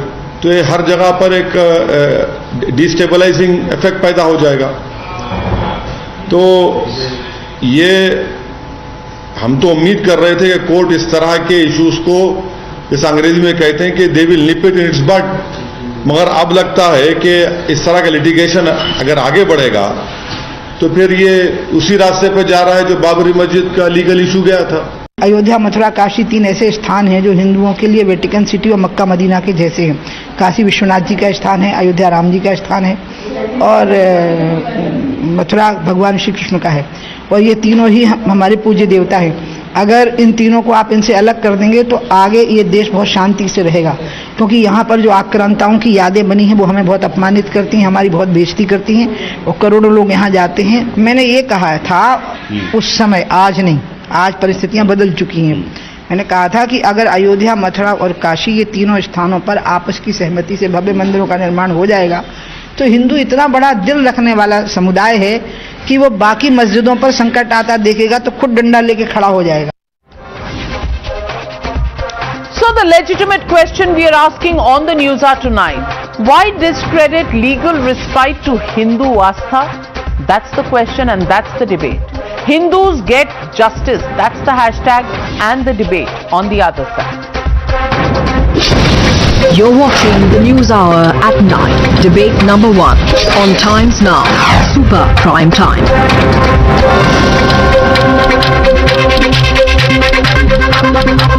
Joining me tonight, Professor Atikur Rahman, political analyst, Pawan Rao Ambedkar, national spokesperson of the AIMIM, Tehseen Poonawala, political analyst. Joining me in the studios tonight, Vinod Bansal, national spokesperson of the Vishwa Hindu Parishad, Dr. Anand Ranganathan, author. But my first question goes to Vishnu Jain, joining us live from Varanasi, lawyer for the petitioners, the man who has the victory under his belt and celebrations around him.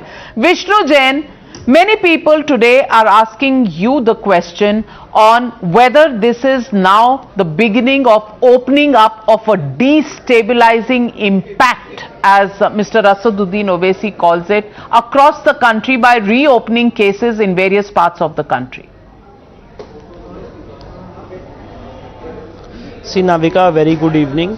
And I would like to say that we as lawyers, our task is that whatever legal research we do, and if in a given set of facts we find that in certain place there was a pre-existing temple which has been demolished and converted into a mosque, then therefore we have all the legal rights to approach the court and unwind it and therefore continue the battle so far as those aspects are concerned. Now my point in issue is this, and till today no Muslim scholar has answered this, including Mr. Atikur Rahman and others, that can you ever say that you can make a mosque after demolishing a Hindu temple? In Deen Muhammad's judgment in this very case, the Honorable Judge has recorded a finding that it is not correct, and as per Islamic law also, that if you demolish a Hindu temple, you can never create a valid mosque. And therefore we are doing these litigations, and I am not a leader of any political party. I will not go on to make any bold statements that yes, it's open door for all the mosques in the country. Wherever professionally we are working, our legal team is working very professionally and clinically. Wherever we will find all the documents and research and papers and that there was a pre-existing temple which has been demolished and still the facts of the matter show that the remains of the temple exist. In all those cases, if the documents come to our legal team, we will definitely file cases. But today as a lawyer who is practicing and who is doing all such matters, I cannot make any bold statement because my role as a lawyer is very limited and we work professionally. We don't have any political gains in the matter. It's all a legal perspective which is going into the matter. Fair point, Vishnu Jain. Atikur Rahman, a valid question raised by Vishnu Jain. सवाल पूछा है, जवाब दीजिए. Can there be a masjid that can be erected on a demolished mandir site? That's the question. As always, Navika ji, I have answered him so many times, but he never listens to me. There cannot be any namaz on a place wherein the land has been captured. But what about when the Supreme Court said that in the Ayodhya matter there was no temple demolished at that Babri Masjid site which you demolished, and can you now offer prayers there? Sir, anyway, we are talking about Kashi's case. The past is past. Navika ji, I want to pinpoint. Please don't disturb Mr. Jain. Mr. Jain, your research today establishes that there were so many atrocities on the Hindu temples. You know, where will you end this? You want to put the Indian people in perpetual enmity by your research? You do not oblige by the parliament of the democracy the temple of democracy, which is Parliament, which has passed an Act 1991, places of worship, you do not endorse it. Your research is putting the entire Indian people into perpetual enmity. That is acceptable to you? Which Hindu and which Muslim will be going in a temple and a mosque praying with the heart of Vishnu Jain is responding to you. Vishnu Jain is responding to you. Vishnu Jain. Navika ji, with lot of sense of responsibility, today on your channel I want to ask a question to Mr. Atikur Rahman. Can in वजू you will have शिवलिंग, और शिवलिंग में आप वजू करते रहेंगे और supreme court में कहेंगे कि हमें वजू वहीं करने दिया जाए, और जब मैं सामने निकल के आऊंगा और कहूंगा कि वहां पे शिवलिंग पे वजू नहीं हो सकता है, तो वो एनिमिटी प्रमोट करेगा? आप मेरे शिवलिंग पे वजू करते रहे, उससे एनिमिटी नहीं होगी. You are not coming on channel and saying Atiqur Rahman कि उस शिवलिंग की जांच होनी चाहिए, कार्बन डेटिंग होनी चाहिए, पता चलना चाहिए कि शिवलिंग है कि फाउंटेन है. I am to till today saying on Times Now national news channel that is Shivling की जांच हो कि ये शिवलिंग है कि फव्वारा है. पर आप लोग क्या चाहते हैं Navika ji? What do they want? They want कि अगर इन्होंने कह दिया फाउंटेन है तो वहीं पे एंड ऑफ द स्टोरी हो जाए, आगे कोई इन्वेस्टिगेशन ना हो, कोई बात ही ना हो. और ये डेमोक्रेसी की बात करते हैं, इनकी सारी बातें सेल्फ कंट्राडिक्टरी हैं. और he saying that I want my research is creating enmity. So far, this is a disputed symbol that has been found. Some people call it a fountain, some people call it a shivling. It hasn't been decided. All that the court has said today is that at least the plea can be heard. You are saying that if they have a point of view that should not be heard, and only their point of view creates enmity. Your point of view does not create enmity. That's the question Vishnu Jain is putting to you. Respond to that question. Navika ji, this particular matter of the shivling has created enormous amount of heat and jealousy amongst the people of India, both communities, and I would restrict myself only by quoting one Quranic verse, that is, do not revile the other faiths, lest in return they revile your gods. Why should we do it? A shivling is very much, this thing, a state of honor for the Muslims, equally as the wuzu khana should be in respect of the other faiths. Of course. We are not discussing religion here. We are discussing the law. Court declares in its judgment in the hearing that is now being allowed to go further. If they say that this is a fountain, then my friend, it will be a fountain. Nobody can contest it, other than inside a higher court. You cannot contest it outside the court. You will have to contest the matter in a court of law. So, Tehseen Poonawalla, right now, nothing has happened either to decide whether it's a shivling or it is a fountain. That matter will be heard. The fact of the matter is, even before that has begun to happen, that hearing has begun at all, there is this whole charge that is being made that, even asking a question is creating enmity. How valid is that?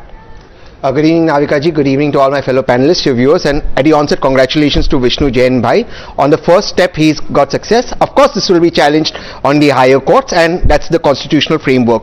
But Vishnu Jain ji said something very interesting on your show, and he said, look, my research indicates everywhere where there is or used to be a temple, as per his research, they will go about it legally. But that is precisely contradictory to the POW Act, the Places of Worship Act 1991. But before I come to that, Vishnu Jain bhai, this particular suite was only a maintainability suite. So why are you going about saying that this is the first step towards reclaiming the temple, when this was only a maintainability suite and nothing has been agreed out there? Now for the second part of the question, which the learned panelists rightly said, if you are going to go against the Places of Worship Act 1991, where does this stop? 700 years?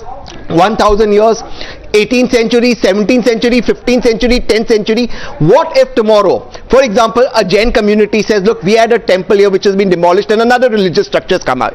Or a Buddhist monastery says it was demolished and now another religious structure has come out. Or a mosque says we had a mosque here originally which is demolished, say in the 5th century, and now something else has come here. Where do we end? Therefore, Parliament in its wisdom considered 15th August 1947. I know the BJP doesn't like the date because they were not involved in the independence struggle when India became a constitutional democracy. Are we now going to let go of our constitution only to go back into the past history of who did what, and where does it end, Vishnu bhai? But that's exactly what the court has said today, that this has nothing to do with the 1947 position, because till 1993 prayers were offered there till 1993, which is after the passage of the Places of Worship Act. But Vishnu Jain, respond to the question by Tehseen Puna before I get you, Anand. See, Navika ji, the point is that Places of Worship Act itself is unconstitutional, and the Supreme Court will hear that matter on 11th of October. A 3-judge bench will hear it. Now, through our legal research and interpretation, we have tried to convince the Honorable Court that even the Places of Worship Act is considered as it is. The word which is used in the Places of Worship Act, and I would draw the attention of Mr. Tehseen Poonawala, my brother, on those two words. Religious character has to be determined as existing on 15th August 1947. It can't happen that there will be a Shivling in the property in question. Sanskrit के श्लोक लिखे होंगे, नीचे देवी देवताओं की खंडित मूर्तियां होंगी, हिंदू देवी देवताओं के पिलर होंगे, और उसके बाद आप उसमें नमाज पढ़ेंगे और उसका धार्मिक स्वरूप बदल जाएगा. Mr. Tehseen Poonawala is a very well-read man, and I know he would have heard the discussion of the Honorable Supreme Court when the Anjuman Intizamiya came in the Supreme Court, and the Supreme Court observed that धार्मिक स्वरूप तय होना जरूरी है, और अग्यारी और cross का example दिया गया था. तो यहाँ पे यही एक्सरसाइज की जा रही है कि इस मंदिर और इस मस्जिद का धार्मिक स्वरूप क्या था, और जो हमने क्लेम किया है कि इन ऑब्जेक्ट्स ऑफ वर्शिप उस तथाकथित मस्जिद के अंदर है, वो ऑब्जेक्ट्स ऑफ वर्शिप एग्जिस्ट करते हैं कि नहीं करते हैं, ये सिर्फ पूजा के अधिकार की याचिका है. तो मुझे लगता है इट्स नॉट द क्वेश्चन कि how far back will go in history. The cut off date of 15th August 1947 itself is unconstitutional,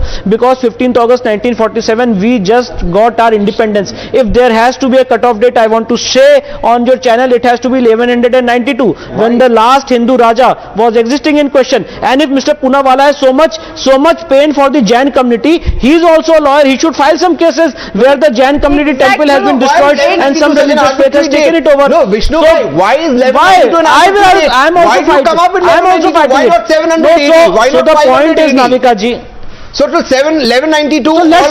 Yes. I am saying let's agree, because you decide. Vishnu bhai, your arbitrary date cannot be over the wisdom of Parliament in Hamza. Just because you decide, it can't be a final date. It's Parliament of India, sir, that is decided. If Parliament is having so much of wisdom, then why do you challenge CA? Citizenship amendment that has also been passed by. Yeah, that is the problem. One minute, that is the problem. They will not. You know, Tehseen Poonawala is a petitioner in the CAA case, which has also been passed by the Parliament, and he is challenging it in a court of law. In a court of law. So Anand Ranganathan, this is a phrase that has been often used by the opposition, brute majority. So brute majority doesn't suit them after 2014, but brute majority in 1991 or 2004 to 2014 is a convenient brute majority, and that should not be questioned. I want to ask you, Anand Ranganathan, why is Mr. Asaduddin Owaisi already reading the Riot Act to everybody, saying, oh, Babri Masjid ho gayi? It's only an allowance that this matter of offering Gauri Shingar Puja, that can be heard. अभी तो उस पे भी फैसला नहीं हुआ, अभी तो ओनली हियरिंग पे फैसला हुआ है, और इतना खलबली मच गई है. Why are they so worried? Good evening, Navika, and good evening to all my fellow panelists. Navika, Mr. Owaisi is not reading the Riot Act, he is reading the scriptures. Bhai sab likha hua hai. Or it was very interesting, it's a wonderful debate, and very interesting to see the perspective of two minorities vis-a-vis the majority Hindus. One minority Mr. Jain and the other minority Mr. Rahman.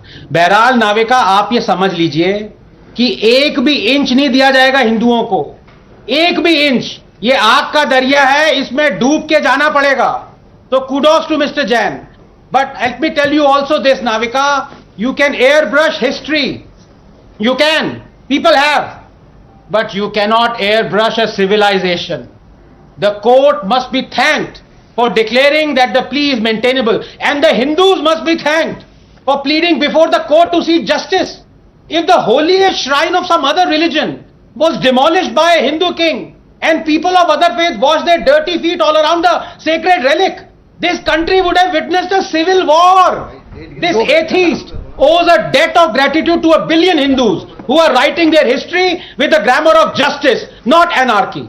Especially because it is beyond any doubt that Aurangzeb ordered the demolition of the Kashi Vishwanath temple and ordered that the Gyanvapi mosque be built over it. Only those who have read their history from the Romila Thapar WhatsApp University believe otherwise. It is written in most authentic biography of Aurangzeb, Masir-e Alamgiri, that in 1669 on the orders of Aurangzeb, the Kashi Vishwanath temple was demolished, and then 1 year later, he ordered the demolition of the temple of Mathura and had the idols brought to Agra to be scattered under the steps of the Begum Sahab mosque so that they would be trodden on. ऐसे हैं ये लोग, एक एक inch के लिए लड़ना पड़ेगा. The Farman is also archived in Bikaner archives, Navika, and here is Sir Jadunath Sarkar's translation of Masir-e Alamgiri, page 52, quote, Aurangzeb, eager to establish Islam, issued orders to the governors of all the provinces to demolish the schools and temples of the infidels and with the utmost urgency put down the teachings and the public practice of the religion of the misbelievers, unquote. And yet,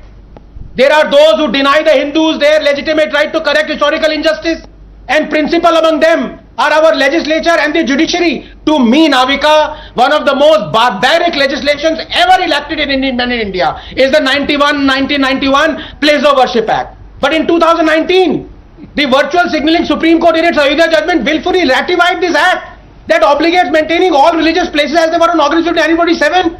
Historical injustice, Navika, of Kashi can now never be addressed unless Parliament overrides it. A legal recourse to correct historical injustice cannot be denied in a democracy, and this is not a Hindu issue. I, a Darwinian atheist, demand the abrogation of the Place of Worship Act. Navika, just 30 seconds.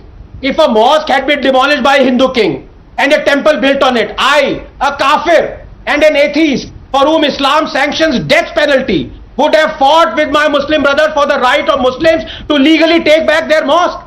If an image could speak 1,000,000 words, it would be that of the Nandi, waiting patiently for 400 years for his Lord to emerge and this historical injustice to be corrected. The Supreme Court said the Places of Worship Act speaks to our history and to the future of the nation. Wrong. This law airbrushes our history and destroys our future. Well, I want to ask Mr. Pavan Rao Ambedkar. Mr. Pavan Rao Ambedkar, you know, there is a wrong that, the Hindus feel was done with their temple, and they have gone to court for the correction of that state because they have a certain faith and a belief. They haven't gone right now there to decide the entire issue by themselves. They've gone to court. Initially, what happened there? When they went to court and the court ordered a survey, the survey was challenged. The survey was challenged right up to the Supreme Court. The Supreme Court allowed the matter, to be surveyed and decisions to be taken at a later date, but at least the survey should go on. Now today, the judge who has heard this was given this matter by the Supreme Court himself. He heard this and he says, well, hearing is okay. The 1991 Act probably does not come in the way of the hearing, and therefore the matter can continue to be heard. Whether they finally get the right to pray there or not is still sub judice. My question is, why is it today itself that Mr. Owaisi begins to feel that now this is going to open a Pandora's box, this is the beginning of instability in this country, this is the beginning of some sort of a difference? The matter is in court. The court will decide. Do you not have faith on the courts of the land? Thank you, Madam Navika. I just want to tell you, this country will run by the Constitution of India, not by faith. Faith is a negative word which is destroying this country's sentiments. This is the side effect of this order, that Mr. Ranganathan is telling the historic statement this country, I want to tell you, run by the rule of law, not by the faith. I just want to quote the one statement given by the Supreme Court in 2019's decision. The Supreme Court, while delivering the judgment on Ayodhya issue, said regarding the Places of Worship Act 1991, what the court said. The court said in 2019. Listen. Yes, I just want to talk on the. Sir, you took my name. Did I take your name? No. I didn't take your name. Why have you taken my name? This is the side effect. 2 minutes है. आप अपना point रखिए ना. Side effect. Yes, आप अपना point रखिए.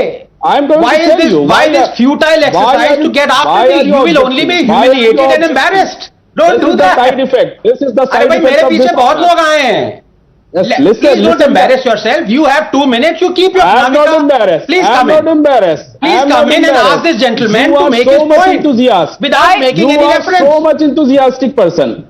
You are so much enthusiastic person. Being enthusiastic is not against the law.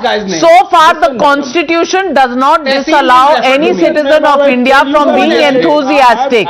You make your point. Mr. Ambedkar. Make your point and carry on. Up the Yes, listen. In 2019, the Supreme Court of India tells regarding the Places of Worship Act 1991 law as an assurance against the same methods being used elsewhere regarding what?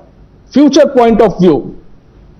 Supreme Court को apprehension है, आशंका है. That's why regarding the 1991 Act is telling, and the one quotation is more, which is very prominent and which is very important. The Supreme Court said, the Supreme Court, listen, the Supreme Court said, this August 1947 is crucial because on that date we are supposed to have emerged as a modern, democratic and sovereign state, thrusting back such barbarity into the past once and for all. That's why we are talking about the constitutional law. Well, it is the same Supreme Court. It is the same Supreme Court which allowed the survey to go on, but Anand Ranganathan respond to Mr. Ambedkar. And just because Mr. Ambedkar, with due respect, I did not interrupt him. He took my name, so I have 2 questions to ask him. Very simple questions they are. You are continuously interrupting me. Why are you not listening? Navika. Well, you took his name, so he has the right to respond. That's why I'm telling you, this is the side effect of this order.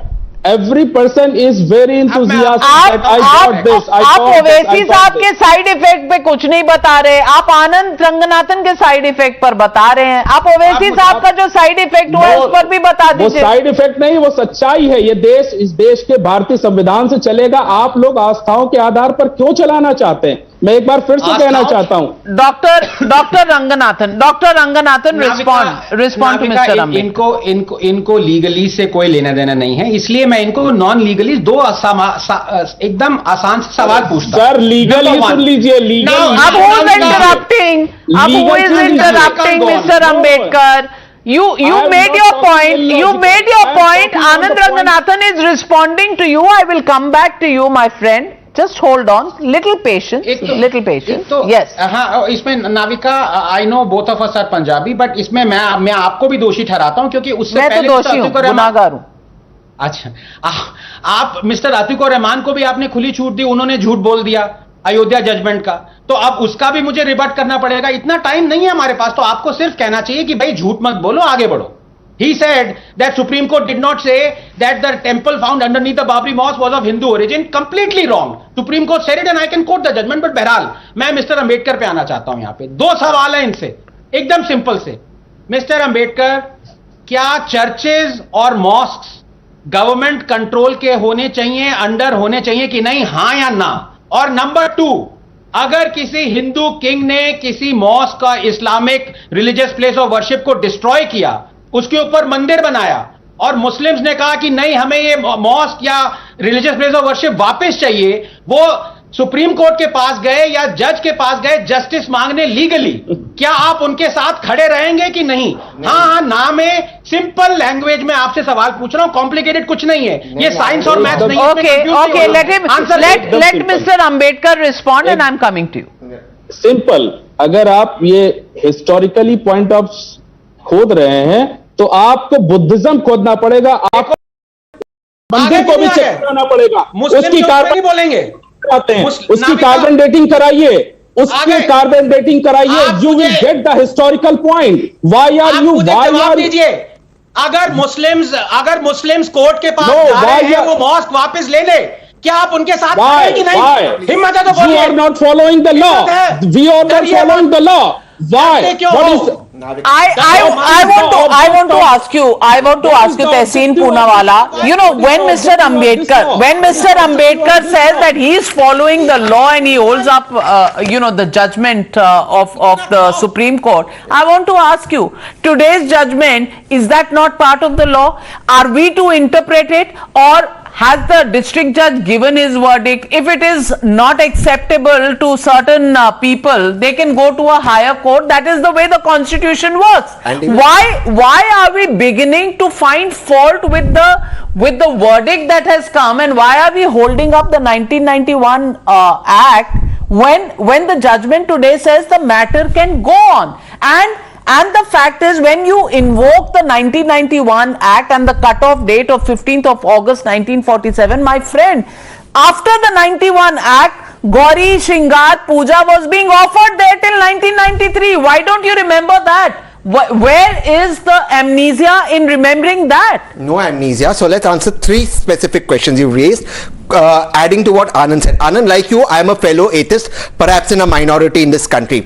So Anand, hypothetically speaking, if a Muslim side went to the Supreme Court saying, look, we had a mosque that was demolished by a Hindu or any other king, I would say that is wrong, because the Places of Worship Act is sacrosanct. The 1991 Act is sacrosanct. Then if it is sacrosanct, why is the Supreme Court hearing the matter?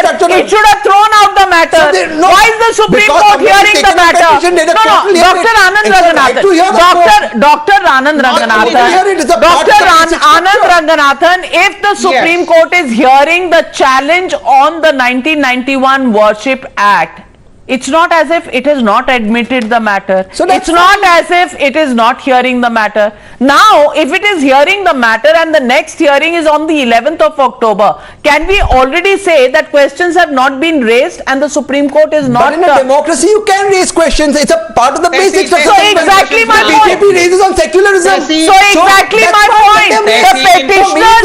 The petitioners in Varanasi have exactly done the same thing. So, and who stopped their legal right? Who on this panel said it's not their legal right? Who stopped them? Anand Ranganathan, chit bhi meri, pat bhi meri. It's like BJP, we are friends with Israel, but we glorify Hitler. It's exactly like that. No, 1 minute. Hold now, Tehseen, as a fellow atheist. Sure, Anand, please.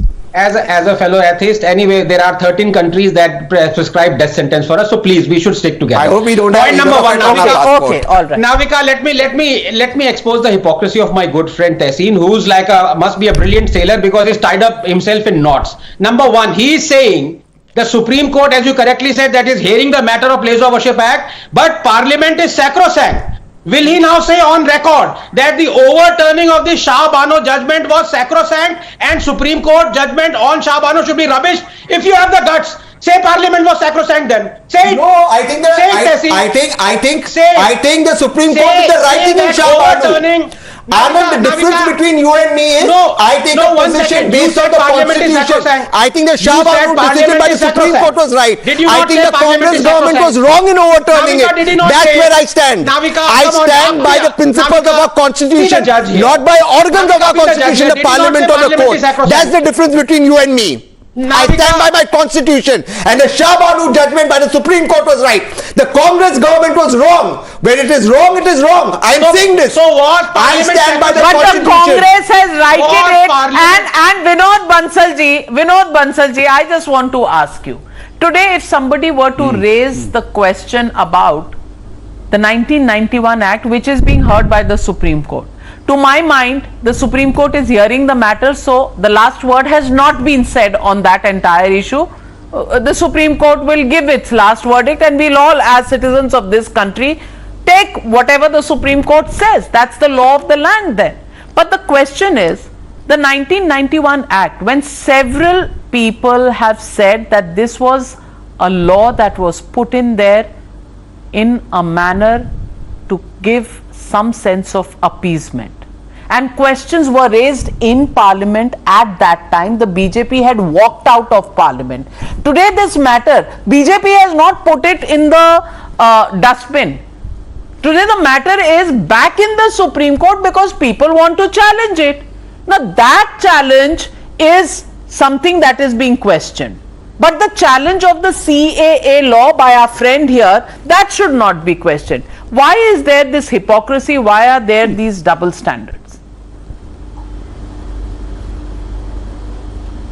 Thank you very much, Navika ji, for allowing me to speak after 30 minutes of the debate. And I would like to convey all my fellow panelists.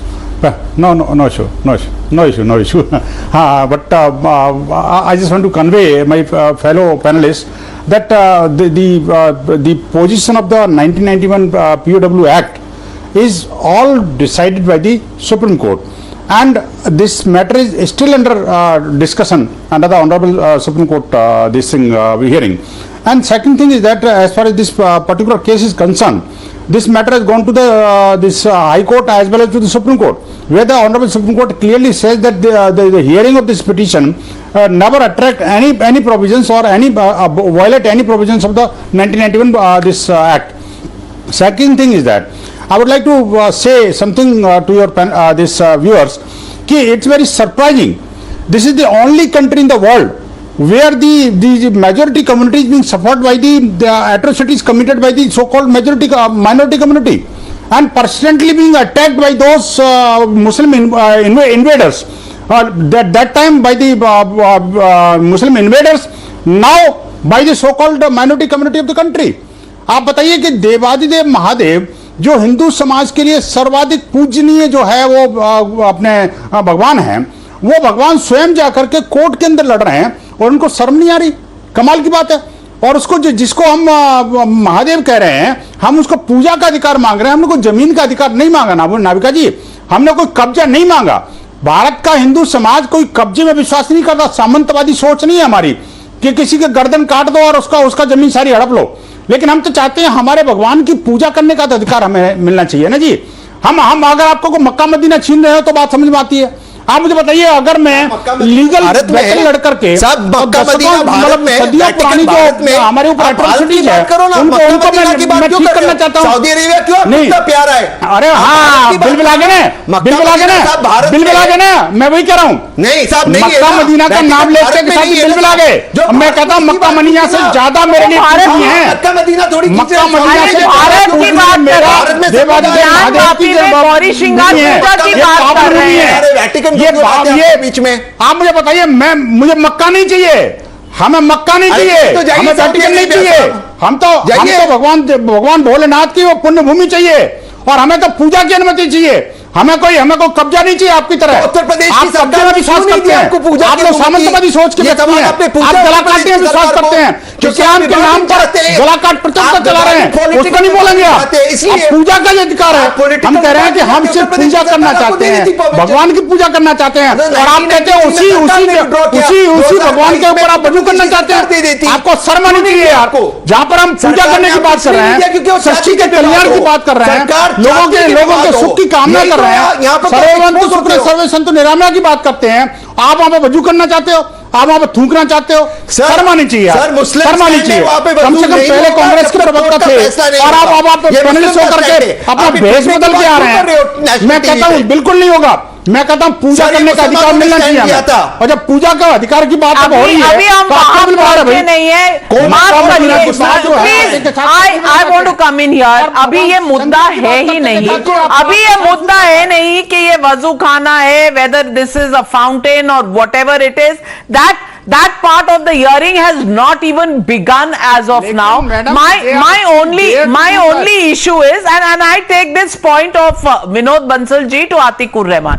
Atikur Rahman, Mr. Vinod Bansal is saying ours is a reasonable request. The reasonable request is that give us the right to pray, because we were praying there till 1993. Give us that right to pray back to us. We do not want ownership of the land.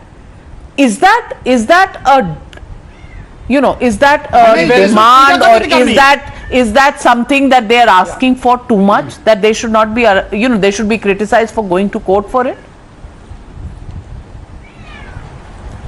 No, not at all, Navika ji. I congratulate Vinod Bansal ji to get awakened, coming out of a deep slumber.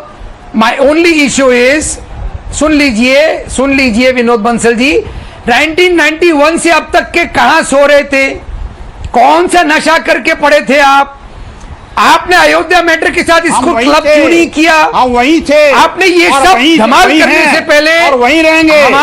हम अभी भी हम तब भी पूजा करते थे, हमारी आस्था उस समय भी थी और आज भी है, उसको रोक नहीं सकते आप। लेकिन ये कि पूजा के अधिकार पर आप कुठाराघात क्यों करना चाहते हो? हमने आपको हजारों लाखों मस्जिदें दे दी भारत के अंदर, आपको बना के दिए, लेकिन उसके बावजूद भी आप लड़ाना क्यों चाहते हो? पूजा करने का अधिकार नहीं। अच्छा, अभी आपके पास कितने परेशान हो रही है? कितने मंदिरों की लिस्ट है? गलाकाट प्रतियोगिता चला रही है, तलवार लेकर के आप बताइए, खंजर चलाने के लिए प्रधानमंत्री की गर्दन को पकड़ते हो। इसीलिए मैं पूछ रहा हूँ, गलाकाट की प्रतियोगिता की प्रतियोगियों के साथ समझ, अरे इस प्रतियोगिता को खत्म करने के लिए आप पूजा की बात कर रहे हैं, कितने मंदिरों की लिस्ट है? आतिकुर रहमान, your question is आप कितने और मांगोगे? I mean, who knows? Who's an astrologer? Who is a Jyotishi here, sitting and looking at the future?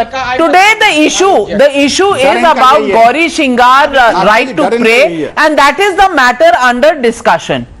I want to ask you, why is it going on this track कि आज आपने ये मांगा, कल आप और मांगोगे, आज ये हुआ है, कल ये बाबरी मस्जिद की तरह हो जाएगा? Anand Ranganathan, I have a problem with that line of thinking, that line of questioning, because that is where this destabilization argument of Asaduddin Owaisi comes in, and that is where the question is, should destabilization only happen because Hindus are asking for something? Does it not happen otherwise? That's the legitimate question. Absolutely, but before, with due respect, I object to the words used by Mr. Atikur Rahman. Also establish the fact where I lied. I will. Where I lied, sir. Yes. The Supreme Court said in the Ayodhya judgment that Okay, Atikur Rahman. Anand Ranganathan is responding to both your points. Yes, Anand. Yes. Now, Navika, first of all, I object to the language used by Mr. Atikur Rahman against Mr. The VHP person, saying कि आप कौन सा नशा कर रहे थे. This kind of derogatory language is exactly the kind of dog whistling that must be avoided. How dare he say कोई हिंदू नशा कर रहा था? अगर उसने, and let me tell him, अगर इन्होंने पढ़ा नहीं है तो ये पढ़ ले. The historian Shri Sitaram Goyal has meticulously tabulated 1862 mosques that are built upon demolished temples. 1862, and according to J. Sai Deepak and Dr. Swamy, this number could be as high as 40,000. And that is why we need to look for each and every shivling, wherever it is, hidden or exposed, underground or over it. We owe it to our ancestors, Navika. We owe it to justice itself. भाड़ में जाए वो लोग जो कह रहे हैं कि आप ये लाएंगे देश में वो आएगा. जस्टिस के लिए लड़ रहे हैं तो चाहे 40,000 के लिए लड़ना पड़े, लेकिन लड़ेंगे. When he says लड़ना पड़ेगा, Mr. Ambedkar, he is not saying that लड़ना पड़ेगा means fighting on the streets. That is what is being alluded to. The fact is he is talking about fighting in the courts. And if it is fought in the courts, what is your objection, Ambedkar ji? Should people, if they have an issue, if they want a claim to be settled, can they not go to the court? What's wrong with that? Mr. Anand गलती से बहुत सारी realities को बोल दी है. This is the reality that he is targeting 1862 mosques, not only 1862, more than 40,000 mosques. This is the apprehension. That's why we are talking about. This order is turbulating, Mr. Anand. That's why I am telling. बहुत परेशान है इस order के वजह से. मैं परेशान हूं क्योंकि जस्टिस के लिए. आप लॉयर होके भी परेशान नहीं है क्योंकि आपका एजेंडा है, आपका एंटी हिंदू एजेंडा है. You are not respecting the constitution. ऐसे कैसे चलेगा नाविका? मुझसे इतनी दुश्मनी क्यों नाविका? मैंने पंजाबियों का क्या बिगाड़ा है? भाई मुझे नहीं पता. I am neither an astrologer nor a doctor nor a psychiatrist nor a lawyer. So why दुश्मनी क्यों है ये मैं नहीं बता सकती. नाम मैं इन 4 कैटेगरीज में कहीं भी नहीं हूं. आतिक रहमान को रिबट करना है. आपने मुझे 2 मिनट कहा था देंगी. All right go ahead. Thank you. And I cannot let that lie go unpunished because he was simply lying. Now let me give you the facts. Let me quote from the SC Ayodhya judgment. The SC accepted the fact that I am quoting. Number 1, the Babri mosque was not constructed on vacant land. 2, the excavation indicated the presence of an underlying structure below the disputed structure. 3, the underlying was structure demolished to build a mosque. Navika मैं नहीं बोल रहा. Temple was demolished to build a mosque. झूठ बोल के. No temple was demolished. All right, Atikur Rahman, he is reading the other excerpts. You can rebut after that. You've already rebutted. Answer to that rebuttal as well, Anand Ranganathan. Respond to that as well. Supreme Court of India, Ayodhya judgment. 2019. आपको मजा No temple was demolished to build a mosque. All right. Anand Ranganathan is responding. You are lying. Anand Ranganathan is responding to what he says is your lie. Anand Ranganathan respond. All other faders down. Thank you. Mr. Ansari was right. डरा हुआ मुसलमान आपके सामने इतना डर के कांप रहे हैं. I am quoting the Supreme Court Ayodhya judgment. I have already quoted 2. Point number 3. The underlying structure was at least of equal if not larger dimensions than the disputed structure. Number 4, the excavation of the walls of the underlying structure coupled with the presence of pillar base support the conclusion of the ASI of the presence of a structure underlying the disputed structure. Number 5, archaeological finds in the area of excavation reveal significant traces of successive civilizations commencing with the age of the North Black polished ware traceable to the 2nd century BC. Number 6, on a preponderance of probabilities, the archaeological findings on the nature of the underlying structure indicate it to be of Hindu religious origin dating to the 12th century AD. Number 7, the mosque in dispute was constructed upon the foundation of the pre-existing structure. Number 8, the layered excavation of the site of excavation has to be revealed the existence of a circular shrine together with Makara Pranala indicative of Hindu worship dating back to the 8th or 10th century. Quran में भी आपसे ज्यादा जानता हूं, supreme court में भी आपसे ज्यादा जानता हूं. अरे आप जानते क्या हो अतीकुर रहमान साहब? क्लासेस देनी शुरू करूं आपको? Atikur Rahman, now respond. No, I have to give the right of rebuttal to Atikur Rahman before I come to you. Yes, Atikur Rahman. So ये डरा हुआ एथीस्ट कहां से आ गया? कहां से डर पैदा हो गया? I am just saying that the Supreme Court opined no temple was demolished to build a mosque. The entire judgment you can read throughout the night. No temple was demolished. Hindu religious origin is a mosque. Atheists do not have the caliber to hear. Navika, I can't go on like this. आपको मुबारक हो No temple was demolished to build a mosque. But there was a structure below it. That is what the Supreme Court said. Your belief and his belief can you know one minute. Tehseen Poonawala. I'm going to, Anand, unfortunately you're wrong here. While the Supreme Court did say that there was a 12th century structure here, the Supreme Court goes on to say that 12th century structures 400 years before the Mughal invasion, and there is no evidence to show that this structure had anything to do with the mosque. Therefore, the court goes on to specifically say that no, there is no evidence of a temple being demolished for this mosque. It goes on to say that the demolition of the mosque itself was illegal, and therefore the trial must go on. So, Anand, what happened in 12th century has nothing to do with the mosque. That, as so far the judgment is concerned, is Vinod Bansal, ये argument about the Ram Mandir will come in. The argument about the fact that you are wanting to reopen 40,000 other cases, the argument about that this is a title suit, all of these arguments are now coming in, and of course the Places of Worship Act of 1991. I just want to ask you, Mr. Vinod Bansal, why are these arguments which prima facie would have been looked at by the Supreme Court when the Supreme Court allowed this matter to go on and ask the district judge to pronounce the judgment on whether or not the hearing can go on? Why are these issues being raised yet again? when these arguments have not found merit in the district courts?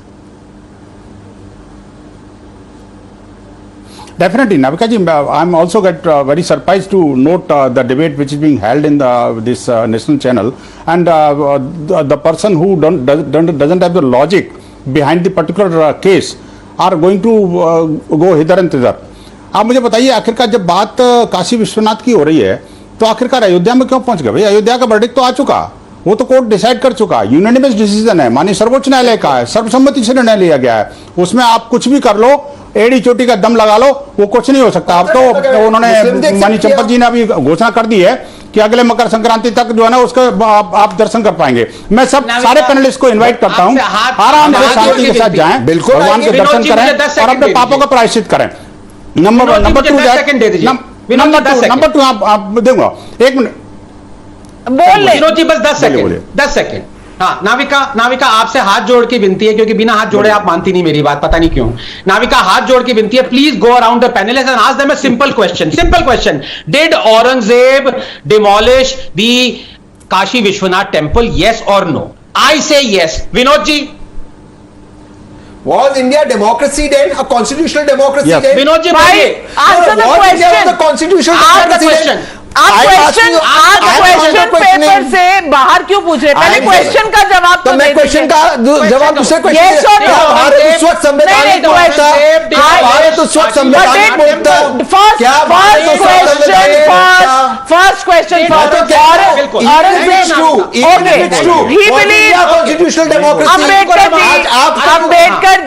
Ambedkar ji, did Aurangzeb demolish the structure in Kashi Vishwanath on which the mosque came up? Akbar built it. Yes or no? Same question raise होता है कि पुरी के जगन्नाथ मंदिर, ये देखिए, देख रही है, वो कहां से आया? ये है डर, इसे डर कहते हैं। भैया काशी विश्वनाथ की, अभी तो काशी विश्वनाथ तक की आपकी टिकट है, आप क्यों जगन्नाथपुरी जा रहे हैं? क्यों जा रहे हैं? Vishnu Jain ji, there is only one question that Dr. Anand Ranganathan has raised, and that question is about whether Aurangzeb demolished the structure of a mandir in Gyanvapi, yes or no? On that, the matter just goes from one place to another, goes to Babri Masjid, goes to Ayodhya, the judgment of the Ayodhya verdict, where it was said, according to Atikur Rahman, that there was no mandir on which the Babri Masjid was built, and then it has gone to Jagannath Puri. I want to ask you, why don't they answer this question straight on the face? Because Navika, the fact of the matter is that they know that the Farman of Aurangzeb is a documentary evidence which is existing on record. It's present in the Asiatic Library of Calcutta, and we have also produced it on record, where Aurangzeb categorically said that go and demolish the temple in Vishwanath, and on a particular date it was reported to him that the temple at Vishwanath has been demolished. So they cannot argue this, that the temple has not been demolished. And Navika, let me tell you that in the case filed by them, Deen Mohammad's case, it has been held and it has been proved that a temple was demolished, and on the remains of a Hindu temple a mosque has been constructed. I don't have to prove that a temple has been demolished. In the constitutional challenge to the Kashi Vishwanath Act of 1983, the Honorable Supreme Court authored its judgment through Honorable Mr. Justice Ramaswamy, who said in para 1 of that said judgment that a temple has been demolished and a mosque has been constructed. And how many times temple has been demolished? All those history has been recorded in that judgment. And the fact of the matter is that all these facts Mr. Atikur Rahman knows. Therefore, he will never argue on the facts of Kashi Vishwanath case. Whenever you will talk about Kashi Vishwanath case, he will talk about Ayodhya's case, because that's the merits of the matter, and we argue each and every case on its own merits professionally and clinically. Atikur Rahman, you've been found out, you've been exposed by Vishnu Jain ji. You want to respond to him? Yeah, of course. Navika ji, what a bigoted emperor did in the 15th and the 16th century, you are repeating the same bigotry in this 21st century in the presence of the Constitution of India. Aurangzeb never was guided by a constitution. He was a bigoted leader, an emperor. Chalo, at least an admission that Aurangzeb was a bigot has come from. Aurangzeb was a bigot, at least that much Atikur Rahman has admitted today. Vishnu Jain, why are you doing today when there is a democracy, when there is a constitution? Vishnu Jain, that's the counter question. People are repeating Navika ji, please, Navika ji, I want to ask a question. That if you will keep doing wazoo over my shivling, what rights I have? How should I proceed further? Should I go to the parliament? Should I block the streets? The only democratic method which is available to me is to file a suit. And therefore I filed a suit before the courts of law. Vishnu bhai, with humility, you are doing wazoo on my shivling. I am saying that on shivling wazoo cannot be done. And what Muslims had argued before the question is that it was happening and that was causing problems to the faith of the Hindus. Now, you know, so that is but that's only interim. That's only interim. But if tomorrow they say it is a shivling, how well, of course, if the court decides one way or another, they will stop demanding that. But as of now, the question that has been troubling the Hindu side has been the question of wazoo in the site where they believe that there is a shivling or the stone structure that has been found in the survey that was carried out. Today, the question is not about destabilization of the nation. The question is really about finding a redressal to the questions that the Hindu side have in a court of law. How can anybody have objections to that when the law is being invoked and when the judiciary is taking the call? Can that also be a problem in a democracy and in a country that is run by the constitution? It's a question that Mr. Owaisi should ask himself. Well, let's leave it at that on this big day when the Gyanvapi verdict at least says that the rights now will be heard further by the district court. Will this be challenged in the court? Most certainly. We'll wait and we'll keep you ahead on what happens from here on in the higher courts of the country. Thank you very much to my panelists and thank you, dear viewers, for joining me on the Newshour tonight. Good night. Be safe.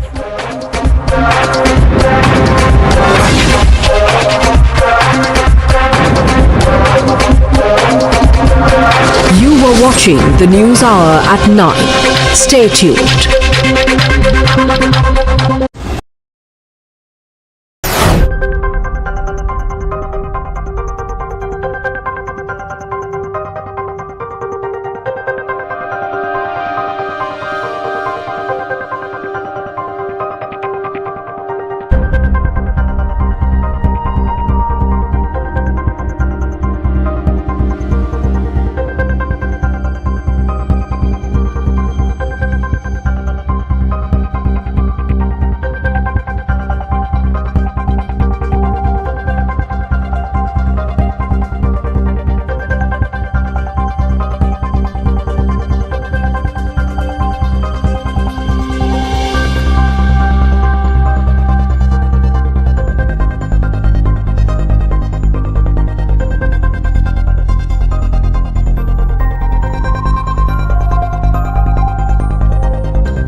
The News Hour at 9.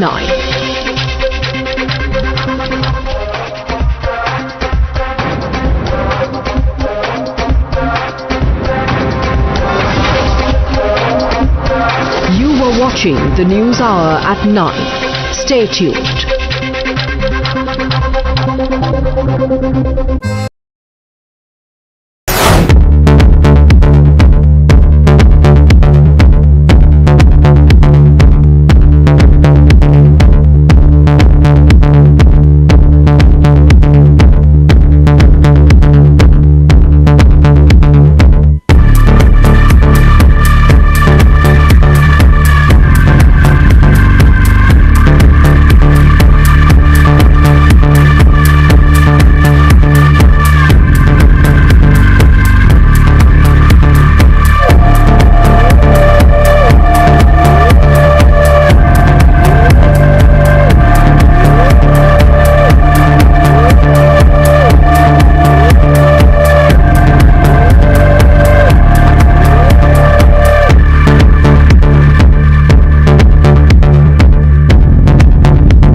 You're watching the News Hour Agenda, India's most loved primetime show at 10.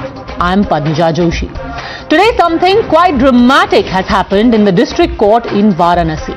The district court held that the pleas filed by 5 Hindu women seeking worshipping rights inside the Gyanvapi mosque compound is maintainable, which means that the suit of the Hindu worshippers will now be heard further.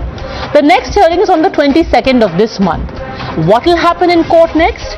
Now, there is the way which has been paved for the Gyanvapi survey to be brought up before the court. Remember the survey we told you about, where very clear Hindu motifs had been found in the Gyanvapi compound and in the basement, where you could see Trishul, you could see lotus figurines, you could see figurines that look like that of Hindu deities. That survey will be put before the district court. Hindu petitioners now also are going to ask for an ASI survey, that is one by the Archaeological Survey of India, and that the shivling-like structure which has been found in the Wuzu Khana of the Gyanvapi mosque should be subjected to carbon dating. That will determine whether it existed even before the time that the mosque was built. Essentially, they are going to ask for the character to be determined. What was also very important though is that in today's judgment, the court very categorically said the Places of Worship Act does not apply to the present case. Why do I underline that? Because time and again, every time somebody asks for a right to worship in any disputed property in our country, it was said there's the Places of Worship Act. Places of Worship Act doesn't allow you to even go to court in the case of Kashi. Today the court said that doesn't apply. Why? Because even if the court was to allow prayers inside the disputed structure in Varanasi, it doesn't change the character of the place at all. Court ने मुस्लिम पक्ष को अपना जवाब दाखिल करने के लिए कहा है और 22/9 में इसकी अगली तारीख लगाई गई है। इस जजमेंट के बहुत बड़े मायने हैं, क्योंकि जो हमारी कमीशन की रिपोर्ट है अब वो पढ़ी जाएगी, उसके खिलाफ उनको ऑब्जेक्शन देना पड़ेगा, और जो कमीशन की रिपोर्ट में शिवलिंग बरामद हुआ है अब उसमें आगे बात होगी। ये सारी महिला याचिकाकर्ताओं के लिए बहुत बड़ी जीत है। हम लोग आगे इसकी अपील करेंगे, क्योंकि ये आर्डर हमारे लीगल हिसाब से भी सही नहीं है। हाई कोर्ट करेंगे, जाएंगे। तो अभी ये जो 22 होगी उसके पहले हाई कोर्ट जाएंगे। सुनवाई शुरू होती है तो अगला यहाँ पर क्या स्टेप होगा? यहाँ पर कोई, वहाँ हाई कोर्ट में जो होगा हाई कोर्ट से आर्डर होगा, वहाँ के आर्डर होने के बाद ही यहाँ कोई होगा, देखा जाएगा।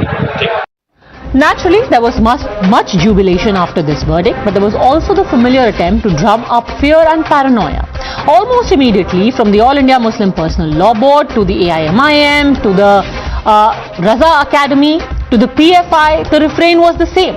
India is now being pushed through this one judgment into the dark ages, and this is but another step in the overall fascist agenda of the Modi government in particular, and the Indian state and its people in general.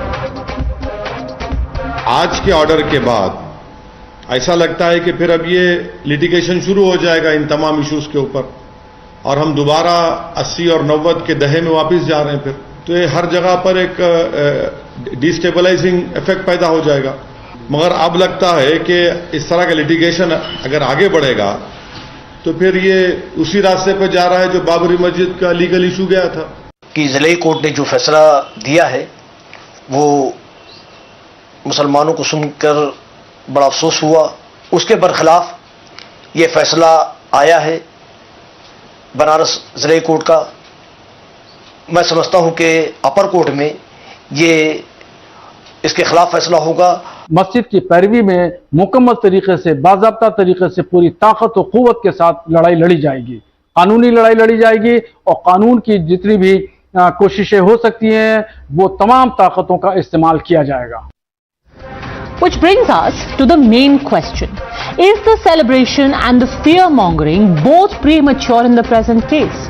Let the court at least finish its hearing. The court, even if it eventually rules in favor of the petitioners, will only give the right to pray, not right to property of the Gyanvapi masjid. Similarly, when the issue is going through the entire route of the legal process, why bring up the favorite bogies of fascism and Hindu majoritarianism, except that perhaps this is important more for the politics of the people who are engaging in this fear-mongering than caring for the rights of the worshippers. You're watching the News Hour at 10, debate number 1 on Times Now, Super Prime Time.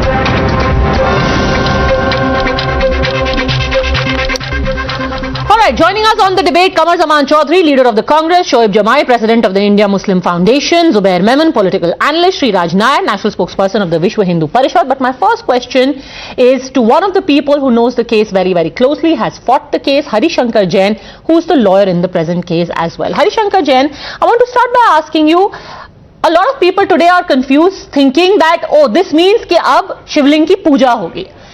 Isn't that a little premature? Because today's judgment is only about the right to worship, not about getting ownership of the Gyanvapi mosque or the Gyanvapi compound. Yes, you are right. Actual position is I have filed 6 cases. This was the 6th. And in other 5 cases, the question of ownership, the question of removal of mosque forever, that prayer is there. It will affect so many cases, the pending cases. Number 2, the religious character of the property is of Hindu property, of temple. Number 3, Place of Worship Act will not apply to any other suits pending before the district court. Now you see, we have prayed that the puja which was going on till 1993 be continued. That was restrained by government of Mulayam Singh in 1993 by erecting barricading, fencing, iron fencing, and Hindus were ousted from the premises. And not only that, the pujari who was worshipping in Tehkana, he was also dispossessed. Now the question, one question would be whether in free independent India, atrocities committed in the past, the temple demolished in 800 years, why it can't be restored? It should be restored. So let me ask you this, just to make it clear for our viewers, you are saying this is step 1. अभी आप कह रहे हैं कि अभी पूजा की इजाजत दी जाए, ये तो 6th प्ली पे हियरिंग है, उसके बाद आप कहेंगे कि ये मंदिर है और इसका हक हमें दे दिया जाए, मालिकाना हक हमें दे दिया जाए. Is that what you are pleading before the court as the next step? This suit is also already pending. Suit for ownership and for entire area, that is pending. And the Shivlingam which was discovered on 16th, that is a new thing that will be pleaded. There will be pleading to that effect. But now we will do the needful so that Okay, so but there could also be the possibility, hypothetically speaking, that even if the district court in Varanasi rules in your favor in this one case, case number 6, they say okay, आप जा करके वहां पूजा कर लीजिए, but मालिकाना हक आपको नहीं देंगे, या तो ये मस्जिद ही है, आप जाके श्रृंगार गौरी की पूजा कर लीजिए, ये भी हो सकता है.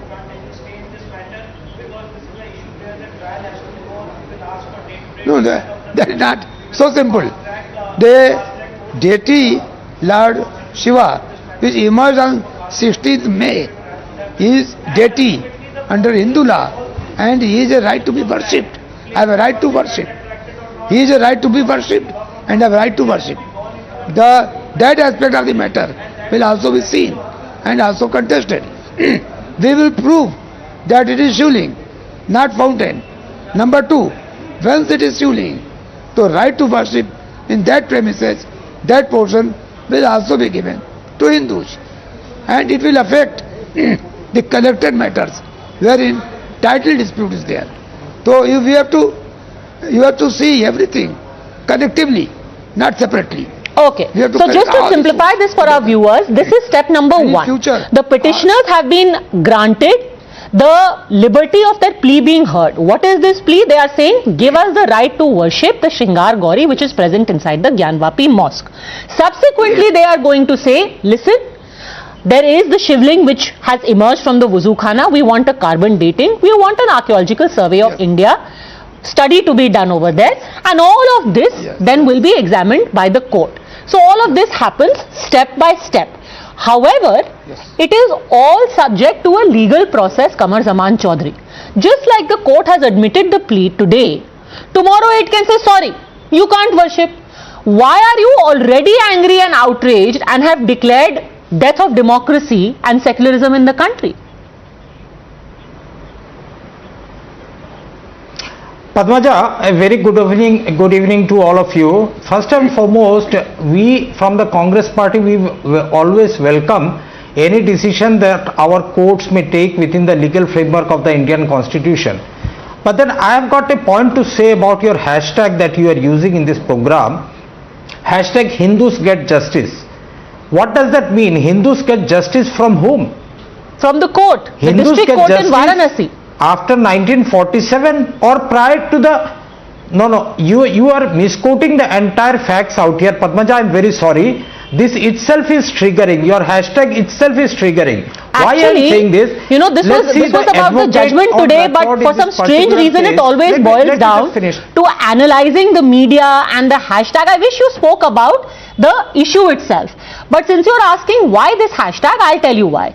Because sir, when you pass a law in Parliament, which is the Places of Worship Act, which takes away the fundamental right of a human being or only one community to even go and appeal to court and say, can we please have a relook at the status of this temple which was taken over, you are denying them the principle of natural justice. And because this present case has taken, you know, this out of the ambit of Places of Worship Act, that's why the hashtag. Now, can you please come back to the position? Since I have explained your concerns about our hashtag, now come back to the topic. Go on. Okay. Now your advocate on record, Sri Vishnu Jain, says the cut-off date should not be 1947, it should be 1192 AD. Now you understand the logic behind this 1000 years, that he wants to go back and say all historical injustices that have been done in the past during the medieval era, during the Mughal era, during the British era needs to be done so that the Hindus of 2022 get justice. Isn't that illogical a little bit? We have got millions of dispute of such sort in Indian subcontinent. Our civilization is such a big civilization, such an age-old civilization. Why is it illogical? Lots of clash going by your logic, tomorrow you will say, we are in the year 2022, why are we even talking about, you know, Gilgit-Baltistan? Why are we talking about Pakistan-occupied Kashmir? It has been over 7 decades. This is so illogical. Let us give up our rights. You need to decide Pakistan-occupied Kashmir. Here, Padmaja. Because 75 years later, who fights for, you know, Pakistan-occupied Kashmir? Let's give it up. So illogical. Sir, what is yours, if somebody wants to claim it or reclaim it, it is their right. You need to decide you on have 2 to points do it first, through the very legal fast. route. You can't stop somebody saying you are illogical. Arey, why is illogical? He wants to claim his temple, or at least he or she wants to try. Why should you decide it's illogical, sir? मेरा शाल वहाँ पड़ा था. Then let me first say that I want the Kohinoor diamond back to India. Is Actually, that you'd be demand surprised. unjustified? Somebody I filed want a the petition millions to of that kilometers effect. that the The Chinese have government took of over. India filed Is an that affidavit to illogical? that. Is that But there were other intricacies which came in the way. No, don't get into whataboutery. Sir, this is not whataboutery. You brought up the Kohinoor, so I am answering your question. You need to decide. And since you brought up the Kohinoor and colonialism, today countries like Antigua and Australia are actually debating whether they want to be in the Commonwealth, whether they want to keep the Queen and the royal family as head of their state. You tell me. That is exactly what people do. They correct historical injustices. Padmaja, you can't decide a cut-off date. I just wanted to make some quick points out here.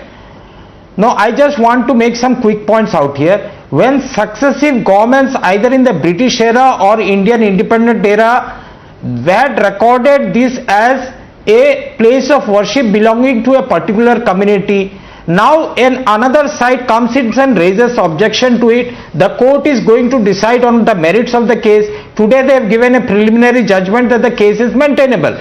We, the Congress party, we welcome such decision and hope that a proper amicable solution is come out.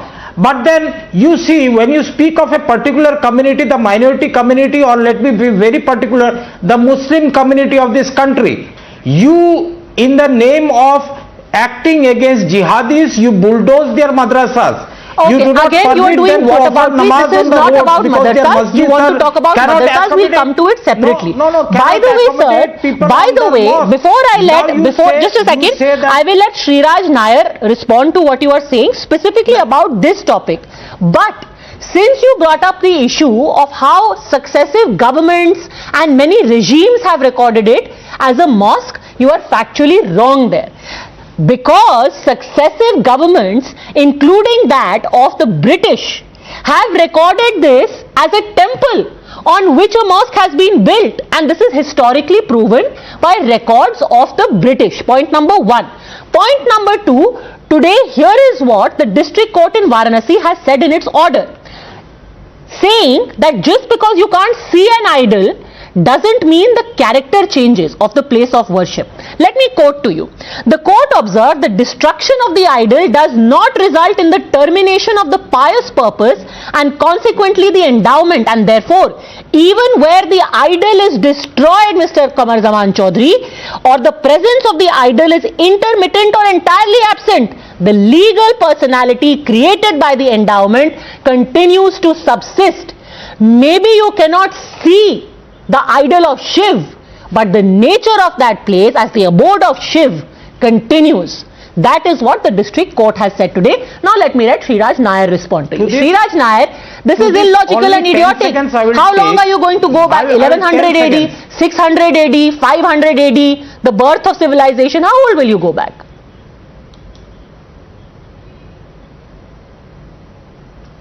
See, first of all, we welcome today's decision by the Honorable Courts, and I was listening to Mr. Kamrul Zaman. Selectively, they want to abide by the court's decision. They want to selectively abide by the Constitution. They want to selectively abide by the judiciary. This is not going to work in a democracy. We need to respect the judicial system and the Constitution in totality. Now, today's judgment is a welcome judgment. Now, the Places of Worship Act does not apply here. That's the best thing that has happened today. And moreover, the Places of Worship Act has already been challenged in the Honorable Supreme Court. Why are they worried? Today we live in a scientific age where the age of a stone also can be made out by scientific means.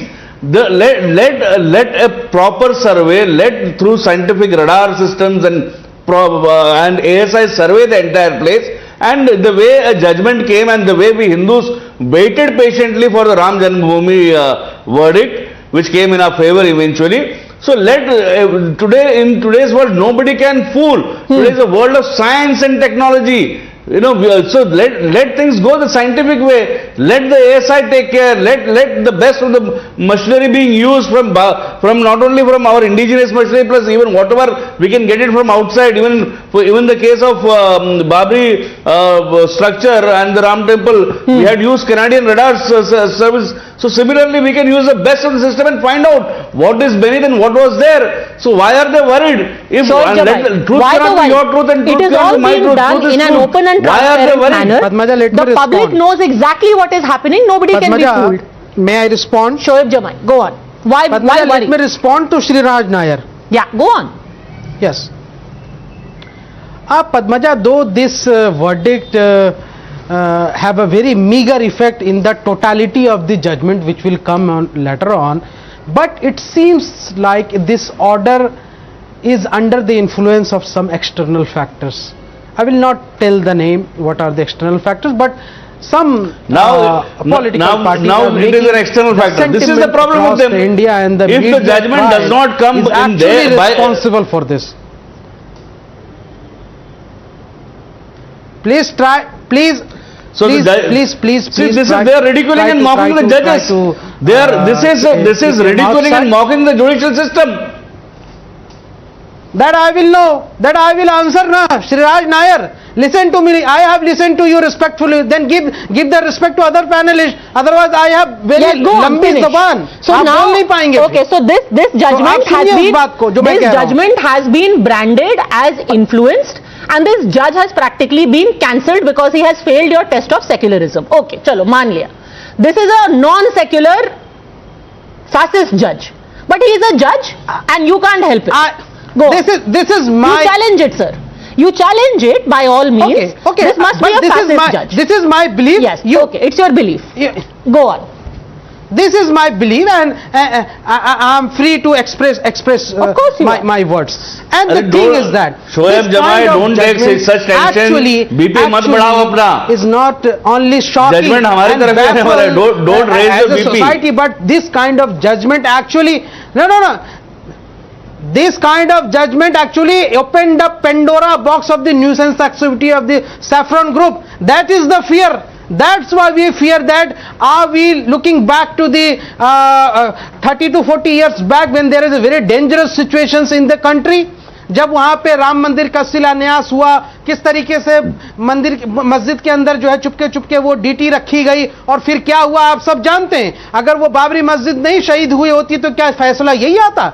तो इसलिए मैं ये समझता हूं कि यहाँ पे ये कह देना अपने आप में रैशनल है, क्योंकि जब आप क्लियर वो डालते हैं कि सिंगार गौरी की पूजा मस्जिद के अंदर करनी है तो वो अपने आप में 1991 प्लेसेस ऑफ वर्शिप एक्ट को चैलेंज करता है. अरे वो मस्जिद था कहाँ? आप कैसे बोल सकते हो मस्जिद है? पहले तक वहाँ शिवलिंग पाया गया, वो हमारा मंदिर था है और क़यामत वहाँ मंदिर रहेगा. सूट की बात कर रहे हैं. Now you will talk about the title suit of the मस्जिद. So this will open the Pandora box. No, so that is already pending. Title suit is already pending.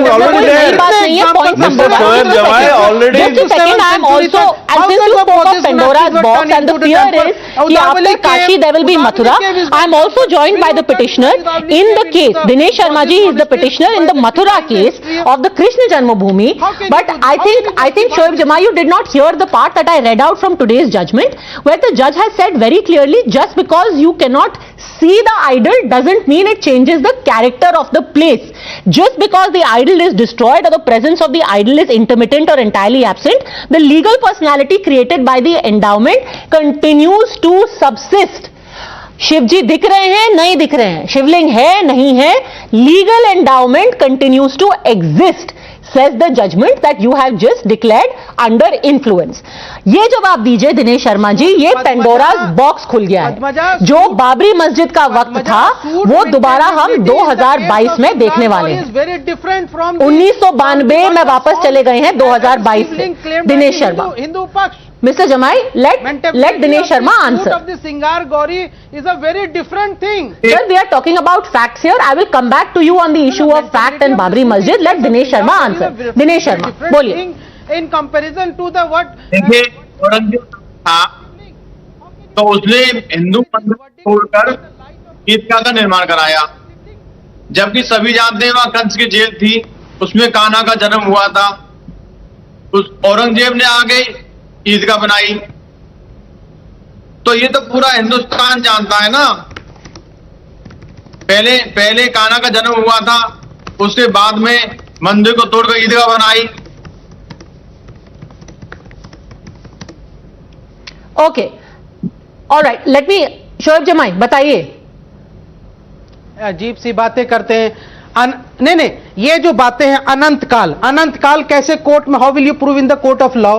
आप कहते हैं आप प्रत्यक्ष देवता, व्हाट इज दिस आप प्रत्यक्ष देवता? How will you prove this in the court of the law? आप हजारों लाखों साल, हजार या लाख, कौन सा वो एडी होगा या बीसी होगा, क्या होगा?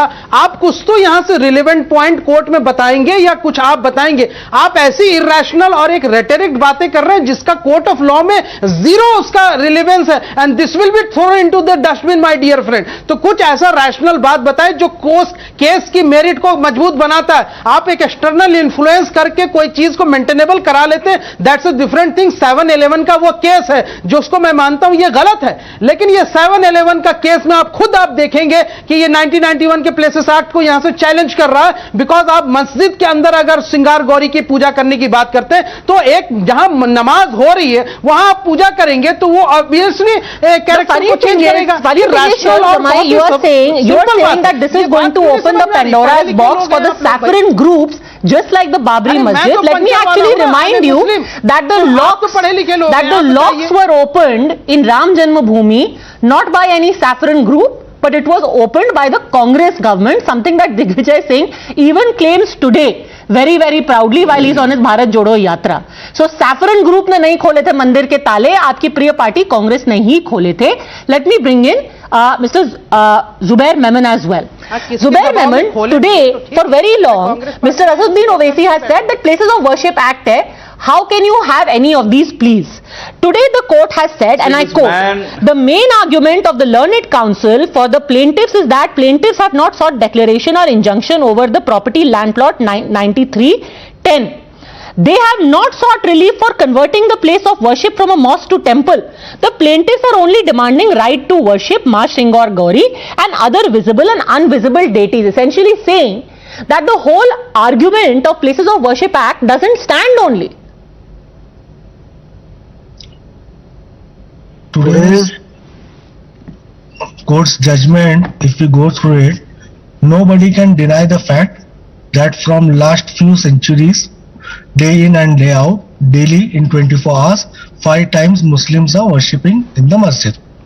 Second point, today's judgment given by the local court is completely coinciding and superseding the Supreme Court judgment of Babri Masjid and Ayodhya verdict. But sir, Babri you are forgetting the fact that the Hindus also were non-stop worshipping Ma Shringar Gauri in the same compound till 1993. They were constantly worshipping. It's just that the Samajwadi Party government stopped their constant worship. You remember that 5 times a day namaz is being offered over there, but you have forgotten that before 1993, puja was being done. For centuries. Even Hindus were worshipping for centuries. Right up till 1993. No, you are falsely quoting the facts. Sir, it has been recorded in the court judgment today. Hindu was, and there are documents, there is a map, there is testimony of people who were present there in 1993 and said, "Hum puja karte the andar jaake Shringar Gauri ki roz." You are giving false facts, ma'am. Okay, let me quote. You are giving completely false facts. I do not, sir. So let me quote to you from the judgment. I'm sorry to say that. They have not sought. Okay, the plaintiffs are only demanding right to worship Ma Shringar Gauri and other visible and invisible deities which were being worshipped incessantly till 1993, and after 1993 till now, once a year under the regulatory of state of Uttar Pradesh. This is a fact, sir. This is not fakery. This is fact. Till 1993, Hindus were praying incessantly. No, ma'am. You are completely mixing the facts. When you mention Shringar Gauri, they till today, once in a year, they till today worship there. And there is no one lying or hiding the facts. The fact is that there is a masjid there, and it is protected by the law given by the Indian courts, the Religious Practices Act. And the main thing, what we are debating, the judgment of today's court that completely supersedes the Babri verdict. If we accept the Babri verdict, or the persons who are accepting or the celebrating the Babri verdict, they should know what the Babri verdict said. It clearly stated that it's the final case, and the case would not be used as a citation or would not be used in any other masjids or mandirs or religious places. But the Babri verdict hasn't been used here. This is an independent plea. Sriraj Nair, this is subverting the Babri verdict. How come? Because they are just saying we used to pray there, we want our right back to pray there. Simple. That is a simple prayer. It's got nothing to do with the Babri verdict, sir. Here is where you are misleading. It has completely. Madam Padmaja, I want uninterrupted 1 minute. Okay, you have uninterrupted time for a minute. Yes. Arey, please, you have spoken, we all heard. Don't beat around the bush and don't repeat same. See, Madam Padmaja, I belong to the state of Kerala, which is the southern part of the nation, and before the industrial revolution, before the transportation came in existence, before motors came in existence, people from Kerala and down south used to walk to Kashi. That is the importance of Kashi for irrespective of Hindus, wherever geographically they reside. That is Kashi. And what has Gyanvapi or so-called Gyanvapi structure, what they are holding, what has Islam, what relevance it has got? Even in Saudi Arabia and all the Arab world, mosques have been raised for making infrastructure like hospitals and roads. Here, rather, giving, they should respect. Today, a decision has been taken by the Honorable Court, and now the place of act of worship is not going to apply on this. The case is going to be now fought on merit. Let the merit decide. Why are they beating around the bush? Why and what are they scared of? Today they are the people who want to take the world to the Stone Age, but they forget today is a world of science and technology. There is a system which can identify everything. So let the ASI and the scientific technology find out what exactly is there. They don't need to jump the guns, and moreover they are mocking the judiciary. Mocking the judiciary, and it seems very strange, sir. What the Honorable Court seems very strange that in another case, when we are talking about the hijab, at that point the counsel for the petitioners there says, oh, you cannot try and interpret our text because that would be blasphemy. You question the very Indian penal code by bringing up the issue of blasphemy, and here when you have a bunch of petitioners who are going through the Indian penal code route and saying we need our right to worship, you say why are you doing it? Why are you going to court? Because that is the legal process in our country, Mr. Memon. The question is, one religious place situated in Kashi or anywhere in India is being worshipped daily by the Muslims, or let it say by a community. They have been worshipping there for centuries. Just to hue and cry and make a communal debate is just unjustifiable and it's unconstitutional. It's unconstitutional and it's unjustifiable, and it has no logic or base. What kind of proofs are you going to find out there that the Muslims were worshipping for 200 years or 300 years or for centuries? You are asking what proof do you have? That cannot be decided on a TV debate. That will be decided in court. Let the court hearing happen. And I have to point out the irony of the situation where going to court, seeking your legal right is being deemed unconstitutional. I don't know then what would be constitutional in the country. I'm going to leave it at that. Important development today nonetheless. Thank you very much all gentlemen for joining me.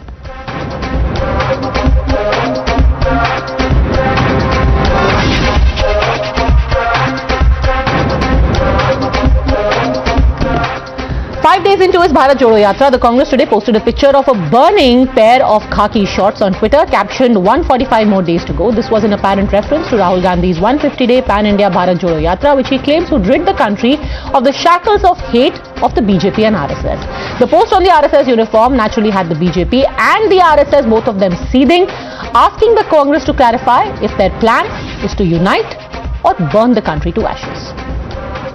See, the trouble is the RSS and the BJP is not used to aggressive responses from the Congress. When the Congress gives an aggressive response, जब हम आक्रामक होते हैं तब वो पीछे हट जाते हैं. तो ये अगर वो आक्रामक होंगे, हम डबल आक्रामक होंगे। पर भारत जोड़ो यात्रा का मकसद जोड़ने का मकसद है। This is blatant instigation of violence, Mr. Rahul Gandhi. ये भारत जोड़ो है, ये आग लगाओ यात्रा है। By tweeting this photo, by sending this message, Rahul Gandhi, do you want violence in this country? Do you want people to burn each other? Do you want people to burn the people who follow RSS or BJP's ideology? You're watching the News Hour at 10, debate number 2 on Times Now, Super Prime Time. All right, joining us on the debate, we have Kamar Zaman Chaudhary of the Congress continuing with us, Gokul Chandran, political analyst, Dr. Padmaja Joshi, MP and national spokesperson of the BJP, Tushar Gupta, senior editor at Swaraj. Gokul Chandran, what was the idea? Yeah, good evening, Padmaja. See, the idea is all about the ideology of RSS and burning and destroying the ideology of RSS, which is dividing the nation, which has already divided and made a partition within India, where people are fighting against each other, people are killing each other, beheading each other. To stop this, the idea and ideology of RSS has to be banned and burnt. That is the idea why Congress party has put up the tweet, and it is not doing any physical harm to anyone. Congress party, as you know, is a peace-loving party and a non-violent party, and we will never indulge in any violence of any sort. But burning of ideology of RSS and BJP is the main point here. Okay, Aparajita Sarangi, it was about burning the hateful ideology of you and the RSS. The shots were but a symbol. A very good evening. Let me remind my dear friend here on the panel that Rahul Gandhi started his so-called Bharat Jodo Yatra on September 7 after he prayed at Vivekanand Memorial. And this magnificent memorial has been designed by Eknath Ranade, a hugely respected RSS worker. So this must be remembered. Now, it's not bringing down the ideology of RSS or burning the ideology of RSS. It's hurting the sentiments of thousands of nation-loving people, people who are engaged in nation-building efforts all over the country. And I must say that the feeling of patriotism and the feeling of nationalism are embedded in the nerve of each and every RSS pracharak and RSS Swayamsevak. So I think this is something which reflects the value system, the sanskar of Congress, and it doesn't look good. It is very hurting, I must say. And this is something which is, I won't say not expected of the Congress, because the forefathers of Rahul Gandhi have always tried to pull down the RSS. All right, it reeks of bad sanskar, Gokul Chandran, and just poor optics, also juvenile. See, Padmaja, what ma'am is telling is, she talked about the Karsevaks. The Karsevaks are the same Karsevaks who actually literally tore the secular fabric of this nation. I don't want to mention any incident. That is a black day in history. That is what the Karsevak have done to this nation. And what she is... sorry, are you talking about the Karsevaks who were burnt alive at Godhra? No, I am talking about... not the ones who were killed. All right, the other ones. Okay. Yeah. So, you don't have much to claim about the Karsevaks. We know who Karsevaks are, what Karsevaks have done to this nation. So, ma'am, we know very well how Karsevaks have divided this nation, and actually that was the point. That was so those were the Karsevaks that you sort of symbolized in this imagery, that they should be burnt. No. Not at all. I am telling the ideology. Ideology needs to be burnt. There is no doubt about that. The ideology of RSS. But the funny thing is, sir, that you never mentioned a word when you met Pastor Ponaiya, who has said things like Bharat Mata, and we don't want the filth of Bharat Mata on our feet. That's why we wear slippers, and we do not want the votes of Hindus, etc., etc. That's not an ideology you even mention, leave alone burn. You go and entertain and engage that ideology, but this ideology you set on fire. You know what was that filth Pastor Punnaya was mentioning? RSS is exactly the filth of Bharat Mata which Pastor Punnaya was mentioning. He never mentioned RSS. He just said Bharat Mata is the filth that we don't want on our feet. That's why we wear slippers. Absolutely. He didn't even mention, there was no breath about RSS there. He said Bharat Mata is the filth. He told Bharat Mata is filled with filth, and that filth is none other than the RSS and its ideology. I don't know where you heard the RSS and its ideology in that entire speech that he gave, because he was just talking about never letting Bharat Mata touch us. But anyhow, because he told in Tamil as a casual aside, do you think the ideology of Father Punnaya is something that you want to shun and burn? Or that's okay? No. I don't endorse Father Punnaya. Okay. I never endorsed Father Punnaya, but what he told about that Bharat Mata's filth is, he was talking about, because he spoke in Tamil, he very clearly told Bharat Mata is filled with lot of filth. That's why we have to wear chappals. I see. So that there is another very interesting speech he has made in the past. I wonder what spin you will have for that. But let me bring in Tushar Gupta as well. If you can crack a joke at Rahul Gandhi's Burberry t-shirt, surely they can crack a joke about your shorts, or rather the shorts of the RSS. Padmaja, the Congress spokesperson has the audacity here that when you mention the car sevaks in Gujarat, he still speaks of their hatred, which is of course not the case. They were burnt alive in Godhra, but nevertheless he won't acknowledge it. He says that the RSS has an hateful ideology towards the country. My question is, was the RSS involved in toolkits during the COVID pandemic? Was it the RSS leaders that were speaking to Harvard professors and saying that the country's democratic institutions are sold out? Was it the RSS leader that were waiting for the flood relief to be parceled to Uttarakhand only before the leaders turn up? Absolutely not. My worry is, in this Bharat Jodo Yatra, the Congress does not have a place for Hindus, because a few days back you have Rahul Gandhi nodding his head confusingly to what Father Punnaya was saying about Shakti not being the true God. Today they have RSS shorts being burned as some sort of symbolism. I fail to understand what kind of symbolism that is.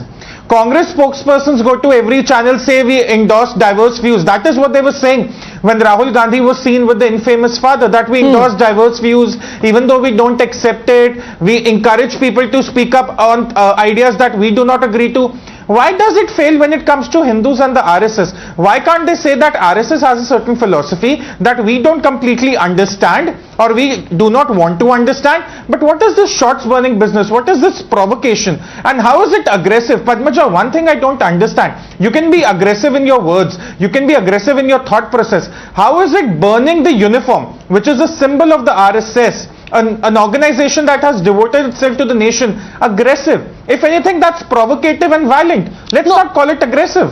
No, but they are just saying that this is perhaps a reaction to what you said about Rahul Gandhi's t-shirt. You brought up his t-shirt, they brought up RSS shorts.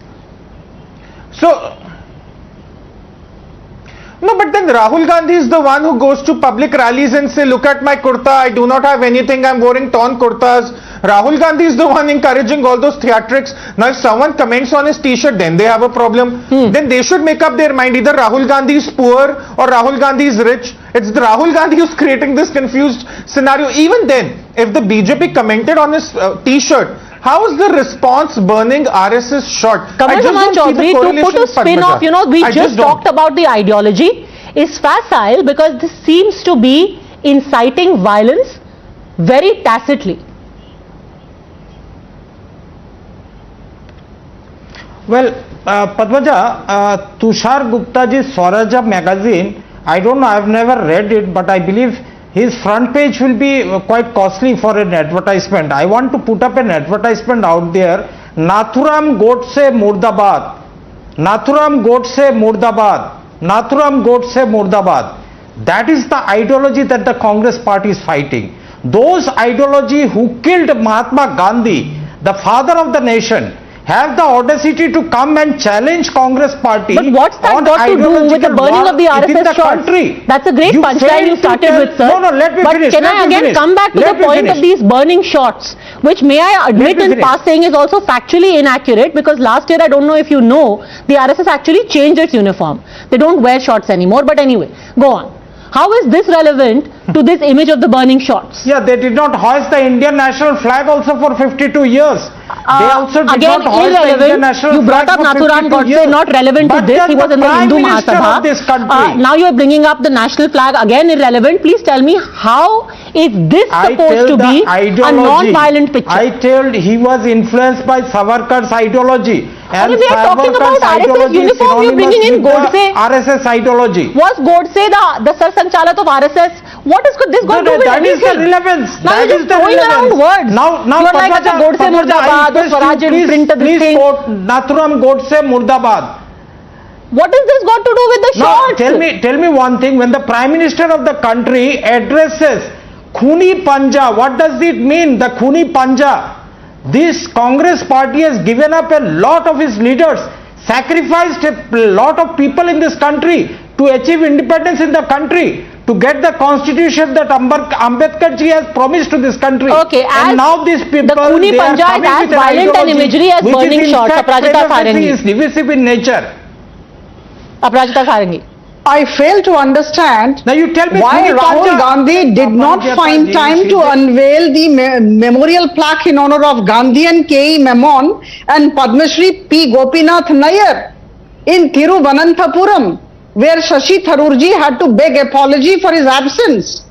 He did not find time for that, but he did find time to talk to George Punaya, and please forgive me if I sound rude, but I must say that he is a rabid anti-Hindu and anti-Bharat Mata pastor. And we must remember that on July 24, 2021, he had been arrested for his anti-Hindu and anti-nation statements. So I think if this is the person with whom Rahul Gandhi does not talk about the inflation of the country or the unemployment or the women's condition, you know, he's talking about Jesus Christ. Who is Jesus Christ? Is he God? Gokul Chandran wants I just wonder, because he's come from the in the state, last let him 5 days. Yes, Gokul Chandran, go on. Yeah, Padmaja, Madam had a point about the opening of the statues. See, the statues were kept in a place, that a hospital which belonged to a particular private hospital, and they wanted Rahul Gandhi to open that.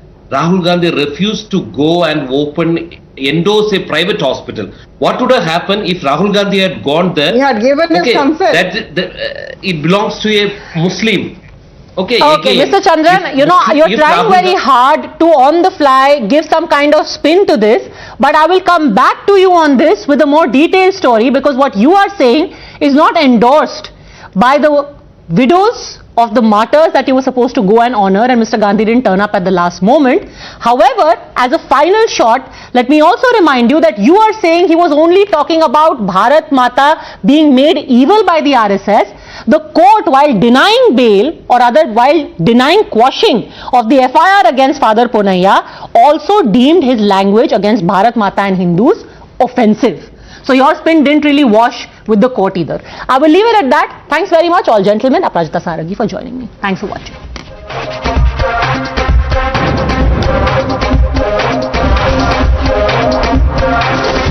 The News Hour at 10 will be right back after the break.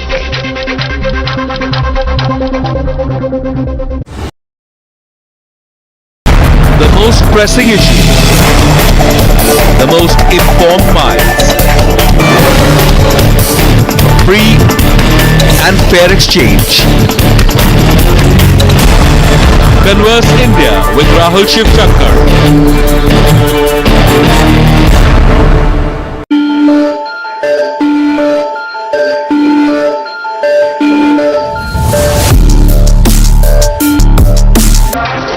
You're watching the News Hour at 10. Prime Minister Narendra Modi inaugurated the IDF World Dairy Summit in Greater Noida. Addressing the event, PM underlined the contribution of female workforce in India's dairy sector. In a bid to put up a strong front against BJP in 2024 polls, Bihar Chief Minister Nitish Kumar and RJD Chief Lalu Yadav to meet Congress Interim President Sonia Gandhi. Supreme Court has dismissed plea by former Tamil Nadu Chief Minister OPS. OPS challenged Madras High Court's order of directing to deseal headquarters of AIDMK party and handing over keys to EPS. BJP has alleged that West Bengal CM Mamata Banerjee has now involved locals to create obstructions in BJP's Nabano Chalo Abhiyan. In a big relief to expelled BJP leader Naveen Jindal, the Apex Court has protected him from arrest, clubbed all FIRs against him, and declared no coercive action until next hearing. The News Hour at 10 will be right back after the break.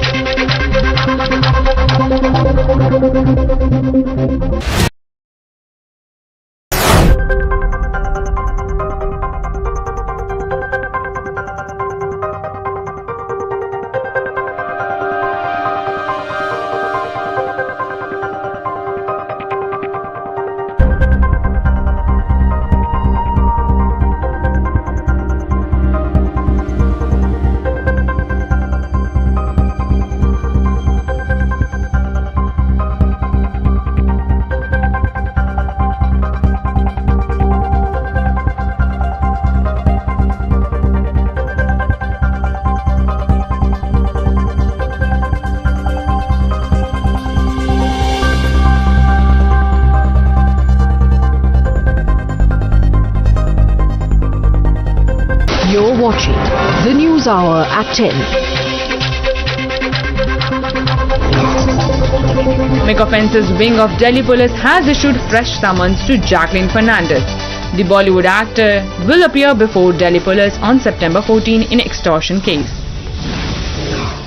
Goa CM Pramod Sawant has announced that the Sonali Phogat murder case will be handed over to CBI.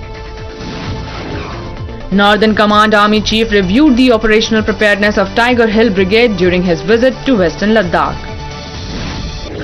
The world's fastest land animal is set to make a comeback in India after almost 50 years.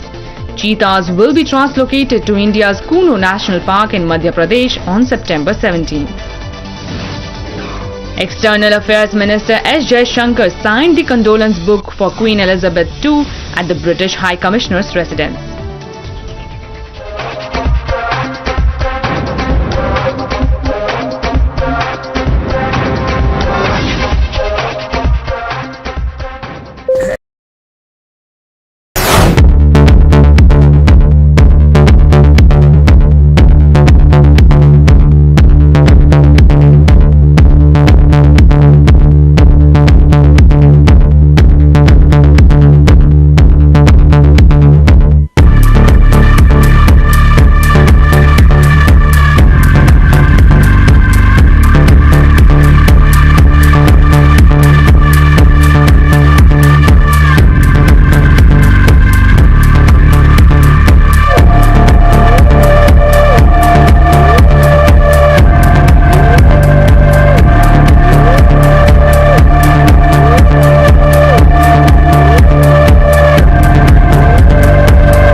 چهارشنبه تون بخیر. سلام عزیزمون، اینجا اصفهانه. چهارشنبه کرمانشاه. اینجا رامسره. من از ساغر. ما در تهران هستیم، مشغول پیاده روی بدون حجاب.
That we are tracking closely. Telangana Chief Minister and TRS Chief KCR has once again hit out at the BJP-led central government and claimed that Saffron Party has only 18 to 20 months left.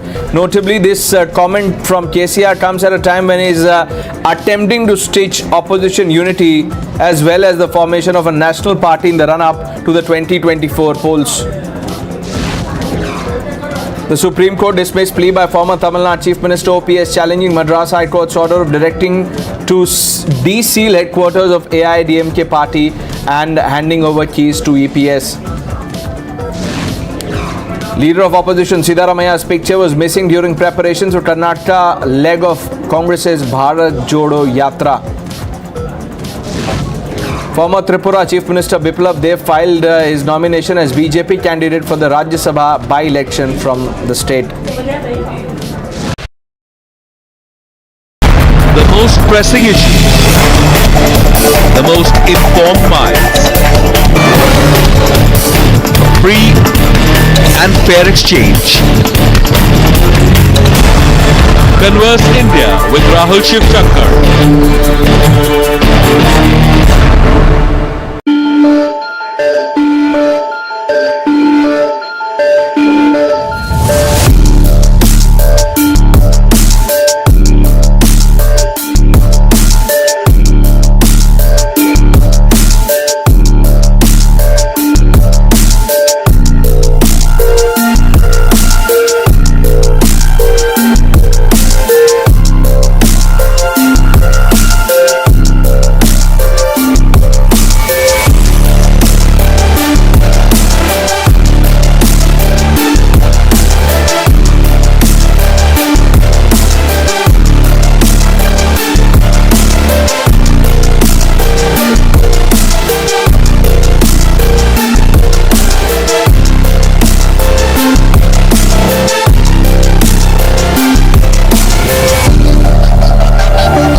Hello and a very warm welcome. You're watching News Now Overnight with me, Priya Habel. This is your one-stop shop for all the stories that made headlines during the course of the day in long and short. First up, the top 50.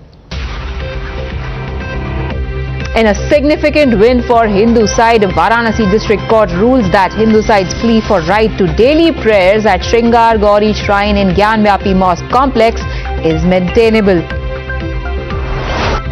Hindu petitioners and faithful celebrate the verdict. Gyanvapi survey now to be put before the court. Next hearing is September 22nd. Muslim side calls the verdict unfortunate, says will take the fight to higher courts. AIMIM chief Asaduddin Owaisi says Gyanvapi matter is heading the same way as Babri Masjid and might have a destabilizing effect.